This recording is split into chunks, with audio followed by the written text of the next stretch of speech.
സ്നേഹം നിറഞ്ഞവരെ, നമ്മൾ ഷാജി ബ്രദറിനെ കുറിച്ച് ഇന്ന് 30 വർഷം ആയി നമ്മളിന്ന് വേർപിരിഞ്ഞിട്ട്.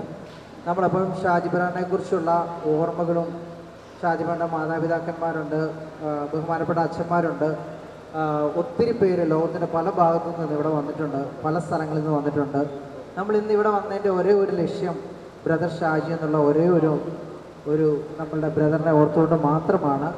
അപ്പം ഇന്നത്തെ ഈ ദിവസം ഇവിടെ വന്നിരിക്കുന്ന എല്ലാവരെയും ദൈവം സമൃദ്ധമായിട്ട് അനുഗ്രഹിക്കട്ടെ. ഞാൻ എല്ലാവരെയും സ്വാഗതം ചെയ്യുന്നു. നമുക്കിനിയും ബ്രദർ ഷാജിയെക്കുറിച്ച് ചെറിയ കുറച്ച് ഒരു ഇൻട്രഡക്ഷൻ നമ്മുടെ ചേച്ചി പറയുന്നതായിരിക്കും. ബ്രദർ ഷാജിയെ പറ്റി പറയുകയാണെങ്കിൽ നമുക്ക് തീർച്ചയായും മനസ്സിൽ ഉറപ്പിക്കാം, അദ്ദേഹം അനേകം പേർക്ക് മാതൃകയായി മാറിയ ഒരു ധീര വ്യക്തിത്വമായിരുന്നു എന്ന്.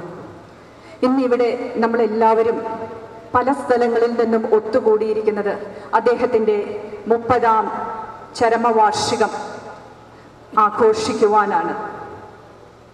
അദ്ദേഹം അനേകർക്ക് വിശ്വാസ തീക്ഷ്ണത പകർന്നു നൽകി. അദ്ദേഹത്തിൻ്റെ വിശ്വസ്തതയും ദൈവവചനത്തോടുള്ള അതിയായ ആഴമേറിയ ജ്ഞാനവും അനേകർക്ക് അവരുടെ ജീവിതങ്ങളെ ഈശോയ്ക്കായിട്ട് പൂർണ്ണമായും സമർപ്പിക്കുവാന് ഉത്തേജനമരുളി. നമ്മളെല്ലാവരും ഇന്നേ ദിവസം ഷാജി ബ്രദറിനെ അനുസ്മരിക്കുമ്പോൾ അദ്ദേഹത്തിൻ്റെ 30ാം ചരമവാർഷികം ആഘോഷിക്കുമ്പോൾ അദ്ദേഹത്തെ നമുക്കേവർക്കും സമ്മാനിച്ച, അദ്ദേഹത്തിലൂടെ ആ വിശ്വാസ തീക്ഷ്ണത നമുക്ക് പകർന്നു നൽകിയ നമ്മുടെ ഈശോയ്ക്ക് നമുക്ക് നന്ദി പറയാം. നമ്മൾക്കെല്ലാവർക്കും ഈ ചടങ്ങിലേക്ക് ഒന്നുകൂടി സ്വാഗതം ആശംസിക്കുന്നു. നമ്മുടെ ഈ ചടങ്ങിന് സന്ദേശം തരുന്നതിനായിട്ട് ഫാദർ ജോമോനെ ഇങ്ങോട്ട് സ്റ്റേജിലേക്ക് ക്ഷണിക്കുന്നു. സ്നേഹം നിറഞ്ഞ വെള്ളിച്ച വിസ്മോനിച്ച ജോമോൻ ബ്രദറെ, ജോയൽ ബ്രദർ, പ്രിയ സഹോദരങ്ങളെ, സഹോദരന്മാരെ, നമ്മുടെ പ്രിയപ്പെട്ട ഷാജി ബ്രദറിനെ കുറിച്ച് എനിക്ക് അറിയാവുന്നതിനേക്കാൾ കൂടുതൽ ഒത്തിരിയേറെ അനുഭവവും പരിചയമുള്ളതാണ്. എങ്കിലും അദ്ദേഹത്തിൻ്റെ ജീവിതത്തിലൂടെ ചെറുതായിട്ടൊന്ന് കടന്നു പോയപ്പോൾ ഒത്തിരിയേറെ ദൈവത്തിൻ്റെ അനുഗ്രഹങ്ങൾ ലഭിക്കുകയും ആ ദൈവാനുഗ്രഹം ദൈവജനത്തിന് മുഴുവൻ സമ്പൂർണ്ണമായിട്ട് പകർന്നു നൽകുവാനായിട്ട് പ്രയത്നിക്കുകയും ചെയ്ത ഒരു വ്യക്തിയായിട്ടാണ് എനിക്ക് അദ്ദേഹത്തെ കാണാനായിട്ട് സാധിക്കുക. നമ്മൾ പലപ്പോഴും പട്ടശുശ്രൂഷയിൽ പിതാക്കന്മാർ ഒരു കൈ മുകളിലേക്ക് ഉയർത്തി മറുകൈ അർത്ഥിയുടെ കൈ ശിരസിന് മുകളിൽ പിടിച്ചുകൊണ്ട് പ്രാർത്ഥിക്കുന്നതിന് നമ്മളതിൻ്റെ ഒരു അടയാളം ഇതാണ്. അതായത് ദൈവത്തിൻ്റെ അനുഗ്രഹങ്ങൾ വാങ്ങി അല്ലെങ്കിൽ ആ പുരോഹിതനിലേക്ക് നൽകുന്ന ആ ശുശ്രൂഷ. നമുക്ക് ഒരു വിധത്തിൽ പറഞ്ഞാൽ ഷാജി ബ്രദറും ഇത് തന്നെയാണ് ചെയ്തിരുന്നത്. ദൈവത്തിൽ നിന്ന് അനുഗ്രഹങ്ങൾ വാങ്ങി തന്നിലൂടെ അത് മനുഷ്യരിലേക്ക് പകർന്നു നൽകുന്ന ഒരു വ്യക്തിത്വമായിരുന്നു. അപ്പോൾ ഷാജി ബ്രദറിനെ കുറിച്ച് ചിന്തിക്കുമ്പോൾ ഒരു 4 ചിന്തകളാണ് വരിക എൻ്റെ ഓർമ്മയിൽ. ഒന്നാമത് അദ്ദേഹത്തിൻ്റെ ക്ലാരിറ്റി ഓഫ് മിഷൻ. താൻ എന്താണോ ചെയ്യുന്നത് അതിനെക്കുറിച്ച് ഉത്തമമായ ബോധ്യമുണ്ടായിരുന്നു. അദ്ദേഹത്തിൻ്റെ ജീവിതം ക്രിസ്തുവും മരണം നേട്ടവും എന്നുള്ള ആ സുവിശേഷവാക്യത്തിന് അനുസൃതമായിട്ടുള്ള ഒരു ജീവിതമായിരുന്നു അദ്ദേഹത്തിൻ്റേത്. രണ്ടാമതായിട്ട് കാണുക അദ്ദേഹത്തിൻ്റെ ആ മോറൽ അതോറിറ്റിയാണ്. താൻ എന്താണോ പറയുന്നത് അത് പ്രവർത്തിക്കുകയും എന്താണോ പ്രവർത്തിക്കുന്നത് അത് മാത്രം പറയുകയും ചെയ്തിരുന്ന വചനാധിഷ്ഠിതമായ കൂദാശ അധിഷ്ഠിതമായ ഒരു ജീവിതത്തിന് ഉടമയായിരുന്നു. എളിമയും അതുപോലെ തന്നെ എല്ലാ ദൈവിക പുണ്യങ്ങളിലും അടിയുറച്ച് വളർന്നിരുന്ന ഒരു വ്യക്തിത്വമായിരുന്നു ഷാജി ബ്രദർ. അടുത്തതായിട്ട് പറയാനുള്ളത് ഇമ്പാക്ട് ഓവർ ഡ്യൂറേഷൻ എന്ന് പറയുന്ന കൺസെപ്റ്റാണ്. അതായത് അദ്ദേഹം പറയുന്ന വാക്കുകൾ അല്ലെങ്കിൽ അതിൻ്റെ അനന്തരഫലങ്ങൾ, അതിൻ്റെ ഗുണഫലങ്ങൾ, ഒരു വാക്ക്, അദ്ദേഹത്തിൻ്റെ ഒരു നോട്ടം, ഒരു സംസാരം. നമ്മൾ ഈ സൂനറിൽ അങ്ങനെയുള്ള ഒത്തിരിയേറെ അനുഭവങ്ങൾ കാണുന്നുണ്ട്. അദ്ദേഹത്തിൻ്റെ ഫോട്ടോ കണ്ടത് വഴി ദൈവവിശ്വാസത്തിലേക്ക് വളർന്ന ആളുകൾ. ബ്രില്ലിച്ചനെ സുവിശേഷ വിചിന്തനത്തിനിടയിൽ പറഞ്ഞു, അദ്ദേഹത്തിൻ്റെ ഒരു വാക്ക്, ഞാൻ എന്നെ തന്നെ ക്രിസ്തുവിന് നൽകിയെങ്കിൽ നിനക്ക് എന്തുകൊണ്ട് നൽകിക്കൂടാ. ആ വാക്ക്, അങ്ങനെ ഒരു വാക്ക്, ഒരു നോട്ടം, ഇതെല്ലാം വഴിയായിട്ട് ആളുകളിൽ അത്രമാത്രം സ്വാധീനം ചെലുത്തപ്പെടുവാൻ സാധിക്കുന്ന ഒരു വ്യക്തിത്വമായിരുന്നു.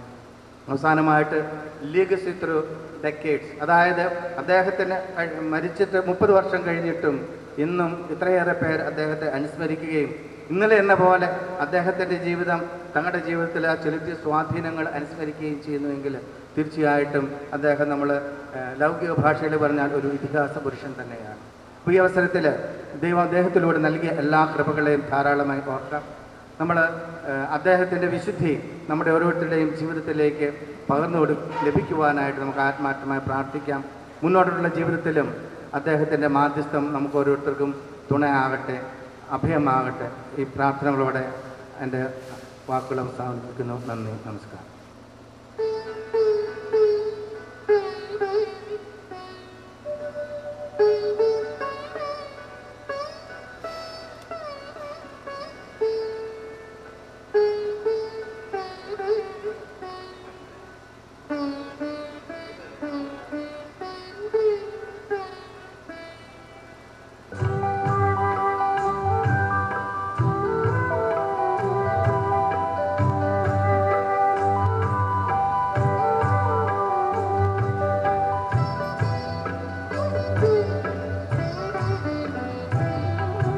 തിരിഞ്ഞുവെങ്കിലും ഓർമ്മയിൽ നിന്നുടെ കുറുമ്പു പുഞ്ചിരി മാത്രം, അകന്നുവെങ്കിലും അരികിൽ നിന്നുടെ അപൂർവഗന്ധം മാത്രം.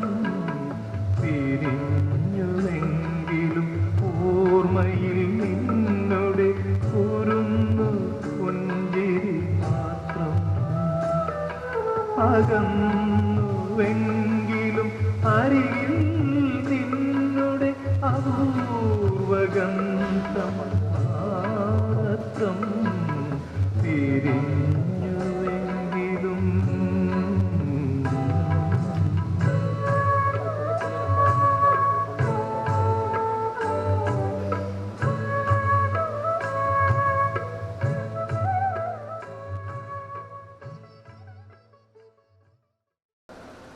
അച്ഛന്മാരെ, ഷാജിയുടെ മാതാപിതാക്കളെ, കുടുംബാംഗങ്ങളെ, അതുപോലെ സ്നേഹം നിറഞ്ഞ ഇടവകയിൽ നിന്നും ഷാജിയുടെ ജീവിതത്താൽ, സുവിശേഷ പ്രവർത്തനത്താൽ അദ്ദേഹം സ്പർശിച്ച മറ്റ് പ്രിയ സഹോദരി സഹോദരന്മാരെ, യേശയ്യാ പ്രവാചകന്റെ പുസ്തകത്തിൽ 54-ാം അധ്യായത്തിൽ 10-ാമത്തെ വാക്യത്തിൽ ഇപ്രകാരം പറയുന്നു: മലകൾ അകന്ന് പോയേക്കാം, കുന്നുകൾ മാറ്റപ്പെട്ടേക്കാം, എന്നാൽ എൻ്റെ അചഞ്ചലമായ സ്നേഹം നിന്നെ പിരിയുകയില്ല, എൻ്റെ സമാധാന ഉടമ്പടിക്ക് മാറ്റം വരികയില്ല. ജെറമ്യാ പ്രവാചകന്റെ പുസ്തകത്തിൽ 31-ാം അധ്യായം 3-ാം വാക്യത്തിൽ എനിക്ക് നിന്നോടുള്ള സ്നേഹം അനന്തമാണ്, നിന്നോടുള്ള വിശ്വസ്തത അചഞ്ചലവും. റോമാക്കാർക്ക് ലേഖനം 5-ാം അധ്യായത്തിൽ 6 മുതൽ 8 വരെയുള്ള വചനങ്ങളിൽ ഇപ്രകാരം പറയുന്നു: ഒരുപക്ഷെ ഒരു നീതിമാന് വേണ്ടി വല്ലവരും മരിക്കുവാൻ തുനിഞ്ഞെന്ന് വരാം, ഒരു നല്ല മനുഷ്യന് വേണ്ടി പോലും ആരെങ്കിലും മരിക്കുക പ്രയാസമാണ്. എന്നാൽ ക്രിസ്തു പാപികൾക്ക് വേണ്ടി ജീവൻ പരിത്യജിച്ചു എന്നതിൽ നിന്ന് സ്നേഹം എന്തെന്ന് നാം അറിയുന്നു. ഞാൻ ഈ 3 വചനങ്ങൾ പറയുവാനൊരു പ്രത്യേക കാരണമുണ്ട്. ബ്രദർ ഷാജി ദൈവസ്നേഹത്തിൻ്റെ വിത്ത് പാകിയ വചനങ്ങളിൽ പ്രധാനമായും അദ്ദേഹം തൻ്റെ പ്രസംഗങ്ങളിൽ എപ്പോഴും നമ്മളെ ഓർമ്മിപ്പിക്കാറുണ്ടായിരുന്ന വചനങ്ങളാണ്, ദൈവസ്നേഹത്തിൻ്റെ വചനങ്ങളാണ്. ബ്രദർ ഷാജി നമുക്ക് ലഭിച്ചത്, നമ്മൾ ഈ 30 വർഷം കഴിഞ്ഞ് നമ്മൾ പുറകോട്ട് തിരിഞ്ഞു നോക്കുമ്പോൾ ദൈവസ്നേഹത്തിൻ്റെ, ദൈവത്തിന് നമ്മളോട് ഓരോരുത്തരോടുമുള്ള വ്യക്തിപരമായ സ്നേഹത്തിൻ്റെ ഏറ്റവും വലിയ ഒരു അടയാളമാണ്. ദൈവം നമ്മളെ ഓരോരുത്തരെയും വ്യക്തിപരമായി ആഴത്തിൽ സ്നേഹിക്കുന്നു. അതുകൊണ്ട് അവിടെ നമുക്ക് ബ്രദർ ഷാജിയെ നമുക്ക് നൽകി. ബ്രദർ ഷാജി അകന്നു നിൽക്കുന്ന ഒരു സുവിശേഷ പ്രഘോഷകൻ മാത്രമല്ല, നമുക്കറിയാം നമ്മുടെ ഇവിടെ ഇരിക്കുന്ന അനേകരുടെ കുടുംബങ്ങളിലേക്ക് കടന്നു വന്ന് നമ്മളോടൊത്ത് ജീവിച്ച്, പൗലോസ്ലിയ 1 തെസ്സലോനിക്ക 2-ാം അധ്യായത്തിൽ പറഞ്ഞിരിക്കുന്ന പോലെ സുവിശേഷം മാത്രമല്ല, ഞങ്ങളുടെ ജീവൻ തന്നെ നിങ്ങൾക്ക് നൽകാൻ ഞങ്ങൾ തയ്യാറായി. അനേകരുടെ കുടുംബങ്ങളിലൂടെ കടന്നു ചെന്ന് ഈശോയെ പിൻചൊല്ലുവാൻ, കഷ്ടപ്പാടുകൾ സഹിക്കുവാൻ, സുവിശേഷത്തിന് വേണ്ടി സുവിശേഷത്തിൻ്റെ ഇടുങ്ങിയ പാതയിലൂടെ യഥാർത്ഥ ശിഷ്യരായിട്ട് ജീവിക്കുവാൻ പ്രോത്സാഹിപ്പിച്ചു അദ്ദേഹം. അനേകരെ, നമ്മളെ ഓരോരുത്തരും വ്യക്തിപരമായിട്ട് എത്രമാത്രം കഷ്ടപ്പെട്ടു അദ്ദേഹത്തിൻ്റെ മരണം തന്നെ നമുക്കറിയാം അനേകരെ ഈശോയിലേക്ക് കൊണ്ടുവരാൻ വേണ്ടിയാണ്. നമ്മളിന്ന് ബ്രദർ വിക്ടർ ഓർപ്പിക്കുമായിരുന്നു, ഷാജി മരിച്ചത് യോഹന്നാന്റെ സുവിശേഷം 15-ാം അധ്യായം 13-ാം വാക്യമാണ്. സ്നേഹിതർക്ക് വേണ്ടി ജീവൻ അർപ്പിക്കുന്നതിനേക്കാൾ വലിയ സ്നേഹമില്ല. അത്രമാത്രം നമ്മളെ സ്നേഹിച്ച ഒരു വ്യക്തിത്വമാണ് ബ്രദർ ഷാജി. അത് ദൈവത്തിൻ്റെ തന്നെ സ്നേഹമാണ്. നമ്മൾ തിരിഞ്ഞു നോക്കുമ്പോൾ നമുക്കിത് എന്ത് ചെയ്യാൻ സാധിക്കും? എനിക്കും നിങ്ങൾക്കും ദൈവത്തിന് നന്ദി പറയുന്നവരോടൊപ്പം ബ്രദർ ഷാജി എന്തിനു വേണ്ടി കഠിനാധ്വാനം ചെയ്തോ, നമുക്കും നമ്മുടെ ജീവിതവും നമ്മുടെ ഇനിയുള്ള സമയങ്ങളുമൊക്കെ ആ ബ്രദർ ഷാജി നയിച്ച അതേ ചൈതന്യത്തിൽ തന്നെ നമ്മളെ നിർത്തണമേ, എന്നും നിലനിൽക്കുവാൻ നമ്മളെ പ്രാപ്തമാക്കണമേ എന്ന് ദൈവത്തോടുള്ള പ്രാർത്ഥനയാണ് നമുക്ക് ഓരോരുത്തർക്കും നമ്മളിൽ നിന്ന് ഇന്ന് ഉയരേണ്ടത്. ഞാൻ ബ്രദർ വിക്ടർ പറഞ്ഞ ഏതാനും ചില സംഗതികൾ ഞാൻ ഓർക്കുകയാണ്. ആദ്യമായിട്ട് ഈ ചെമ്പകപ്പാറ എന്ന് പറയുന്ന ഈ ഗ്രാമത്തിൽ അദ്ദേഹം വന്നപ്പോൾ ബ്രദർ ഷാജിയുടെ വീട്ടിൽ അദ്ദേഹം പ്രവേശിച്ചു. ആദ്യമായിട്ട് വന്നതാണ്. അപ്പോൾ അദ്ദേഹം പറഞ്ഞു, ഈ സ്ഥലം കർത്താവ് പ്രത്യേകമായി തിരഞ്ഞെടുത്തിരിക്കുന്നു. എന്നിട്ട് അദ്ദേഹം കുറച്ച് കാര്യങ്ങളൊക്കെ പറഞ്ഞു. അന്ന് വീടിൻ്റെ മുൻപിലൂടെ ഒരു മണ്ണിട്ട, നമുക്കറിയാം അന്നത്തെ റോഡ് ഇങ്ങനെയാണ്, ഇവിടെ എത്തിപ്പെടുക വളരെ പ്രയാസമാണ്. അദ്ദേഹം പറഞ്ഞു ഇവിടെ ഒരു ഹൈവേ വരും. എന്നിട്ട് പറഞ്ഞു 1 വർഷം കഴിയുമ്പോൾ ഇവിടെ നായിക്കാമ്പറമ്പിൽ അച്ഛൻ്റെ നേതൃത്വത്തിൽ ഒരു വലിയ കൺവെൻഷൻ ഇവിടെ നടക്കും. അതെല്ലാം അക്ഷരം പ്രതി സംഭവിച്ചു. അന്ന് പലർക്കൊക്കെ അവിശ്വസനീയമായിട്ട് തോന്നി. അദ്ദേഹം പറഞ്ഞ ഒരു കാര്യം കൂടെ ഉണ്ട്, ബ്രദർ വിക്ടർ പറഞ്ഞ ഒരു കാര്യം, അനേകർ ഈ ചെമ്പകപ്പാറയിലേക്ക് ആകർഷിക്കപ്പെട്ടു വരും. ഇന്ന് അത് നടക്കുകയാണ്. 30 വർഷത്തിന് ശേഷം നമ്മളെല്ലാവരും പലരും ആകർഷിക്കപ്പെട്ടു വന്നിരിക്കും. ഒത്തിരി ദൂരയിൽ നിന്നൊക്കെ വന്ന ആൾക്കാരുണ്ട്. ഇനി ഞങ്ങളെപ്പറ്റി പറയുകയാണെങ്കിൽ 30 വർഷത്തിന് ശേഷം ഞങ്ങൾക്കും പറയാൻ സാധിക്കും, ബ്രദർ ഷാജിയുടെ ജീവിതം അനേകരെ സ്പർശിക്കുന്നുണ്ട്.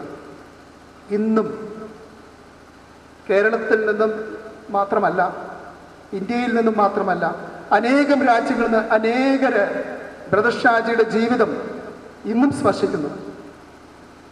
ഈ 30-ാം വാർഷികത്തിൽ ഒരു സ്മരണിക ഞങ്ങളെല്ലാവരും കൂടെ, നമ്മളിൽ പലരും അതിനകത്ത് നമ്മുടെ അനുഭവങ്ങളൊക്കെ പങ്കുവച്ചിട്ടുണ്ട്, ഞങ്ങൾ പ്രസിദ്ധീകരിക്കുന്നുണ്ട്. അതിനകത്ത് പലരൊക്കെ പറയുന്നുണ്ട്, അയർലൻഡിൽ നിന്നുള്ളൊരു സഹോദരൻ, ലെബനോനിൽ നിന്നുള്ളൊരു സഹോദരി, ഞാൻ ഈ ഇടയ്ക്ക് സ്വീഡനിൽ നിന്ന് ഒരു സഹോദരിയെ പരിചയപ്പെട്ടു. ഞങ്ങളടുത്ത് ചോദിച്ചു, എന്ത് ചെയ്യുന്നു, നിങ്ങളൊക്കെ എന്താണ് ചെയ്യുന്നത്? ഞങ്ങൾ പറഞ്ഞു, ഞങ്ങൾക്ക് ഈശോയ്ക്ക് വേണ്ടി പ്രവർത്തിക്കുന്നത്. നിങ്ങളെങ്ങനെ ഈ അനുഭവത്തിലേക്ക് വന്നു? അപ്പം ഞാൻ ബ്രദർ വിക്ടറിൻ്റെയും ബ്രദർ ഷാജിയുടെയും ഒക്കെ ജീവിതം ഞാൻ പങ്കുവച്ചു. ബ്രദർ ഷാജിയുടെ ജീവിതത്തെ പറ്റിയുള്ള ചെറിയ വീഡിയോ ഞാൻ ഷെയർ ചെയ്തു. ആ സ്ത്രീ പങ്കുവച്ചു. ഞാൻ ആ വീഡിയോ കണ്ടിട്ട് ബ്രദർ ഷാജിയുടെ ജീവിതത്തെ പറ്റി കണ്ടു. എനിക്ക് രാത്രി ഉറങ്ങാൻ സാധിച്ചില്ല. എനിക്കും എൻ്റെ ജീവിതം ഈശോയ്ക്ക് വേണ്ടി ഈ ബ്രദറിനെ പോലെ കൊടുക്കണമെന്ന് എനിക്കും എൻ്റെ ഉള്ളിൽ പ്രേരിപ്പിക്കുകയാണ്. അത് ഈ കഴിഞ്ഞ മാസം നടന്ന സമയം ഞാൻ പറയുകയാണ്, ബ്രദർ ഷാജിയുടെ ജീവിതം അനേകരെ സ്പർശിക്കുകയാണ്. ബ്രദർ ഷാജി മരിക്കുന്നതിന് തലേ ദിവസം പറഞ്ഞതാണ്, ഷാജിയെ ദൈവം ലോകത്തിന് വേണ്ടി ആക്കി മാറ്റുന്നു. അപ്പോൾ ഈശ്വര സ്നേഹം പറഞ്ഞവരെ, നമ്മൾ ഈ പ്രവർത്തനത്തിനകത്ത് നമ്മളും ഉൾപ്പെട്ടിരിക്കുകയാണ്. ഷാജി നമ്മളെ ഓർപ്പിക്കുമായിരുന്നു. റോമാക്കാർക്ക് ലേഖനം 1-ാം അധ്യായത്തിൽ 6-7 വാക്യത്തിൽ യേശുക്രിസ്തുവിൽ വിശുദ്ധരാകാനും ഈ ഒരു അപ്പസ്തോല കൃപയിലേക്കും നിങ്ങൾ ഓരോരുത്തരും വിളിക്കപ്പെട്ടവരാണ്. നമ്മൾ ഓരോരുത്തരും വിളിക്കപ്പെട്ടവരാണ്. നമുക്കും ഇന്ന് ദൈവത്തിൻ്റെ സഹായം നമുക്ക് അപേക്ഷിക്കാം. നമ്മളെയും ഓരോരുത്തരെയും ബ്രദർ ഷാജിയുടെ അതേ പാതയിൽ നിർത്തണമേ നമുക്ക് പ്രാർത്ഥിക്കാം. എൻ്റെ മനസ്സിൽ ഇന്നത്തെ ദിവസം ഒരു ചിന്ത കൂടെ കടന്നു വന്ന് ഞാൻ അതുകൂടെ പങ്കുവയ്ക്കുകയാണ്. ഞാൻ ഒരു സംഭവമുണ്ട്. മെക്സിക്കോയിൽ പരിശുദ്ധ അമ്മ പ്രത്യക്ഷപ്പെട്ട ഒരു മനുഷ്യനുണ്ട്. അദ്ദേഹത്തിൻ്റെ പേര് നമുക്ക് പലർക്കൊക്കെ അറിയായിരിക്കും. ഇന്ന് വിശുദ്ധനാണ്, വിശുദ്ധ ഹുവാൻ ഡിയേഗോ. അദ്ദേഹം പരിശുദ്ധ അമ്മ പ്രത്യക്ഷപ്പെട്ടപ്പോൾ ആരും വിശ്വസിച്ചില്ല. എന്നാൽ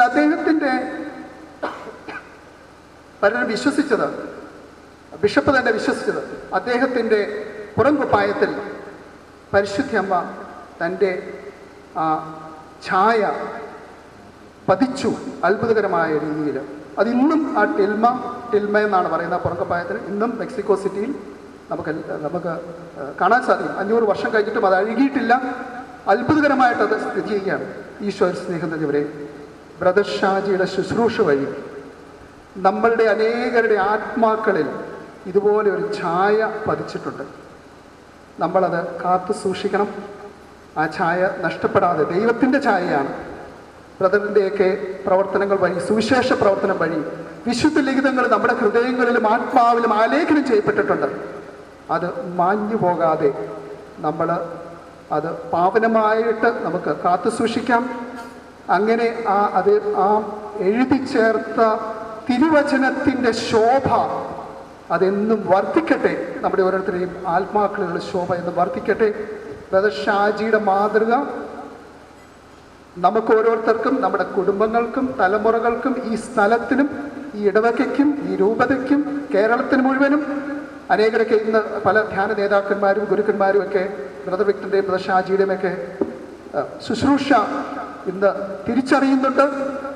അതിലേക്ക് അനേകർ അവരൊക്കെ കാണിച്ചു തന്ന പാത ഈശോയെ പൂർണ്ണമായിട്ടും പിൻചെല്ലുവാനും കത്തോലിക്ക സഭ, കത്തോലിക്ക വിശ്വാസം 2 പത്രോസ് 1 തൊട്ട് 15 വരെ ആ വിശ്വാസത്തിൻ്റെ പാത, പരിശുദ്ധ ത്രിത്വത്തിൻ്റെ ജീവനിലേക്ക് ആഴമായിട്ട് നമ്മളെ നയിക്കുന്ന ആ പാതയിൽ നമ്മളെ ഓരോരുത്തരെയും ദൈവം നയിക്കട്ടെ എന്ന് പ്രത്യേകമായി പ്രാർത്ഥിക്കുകയാണ്.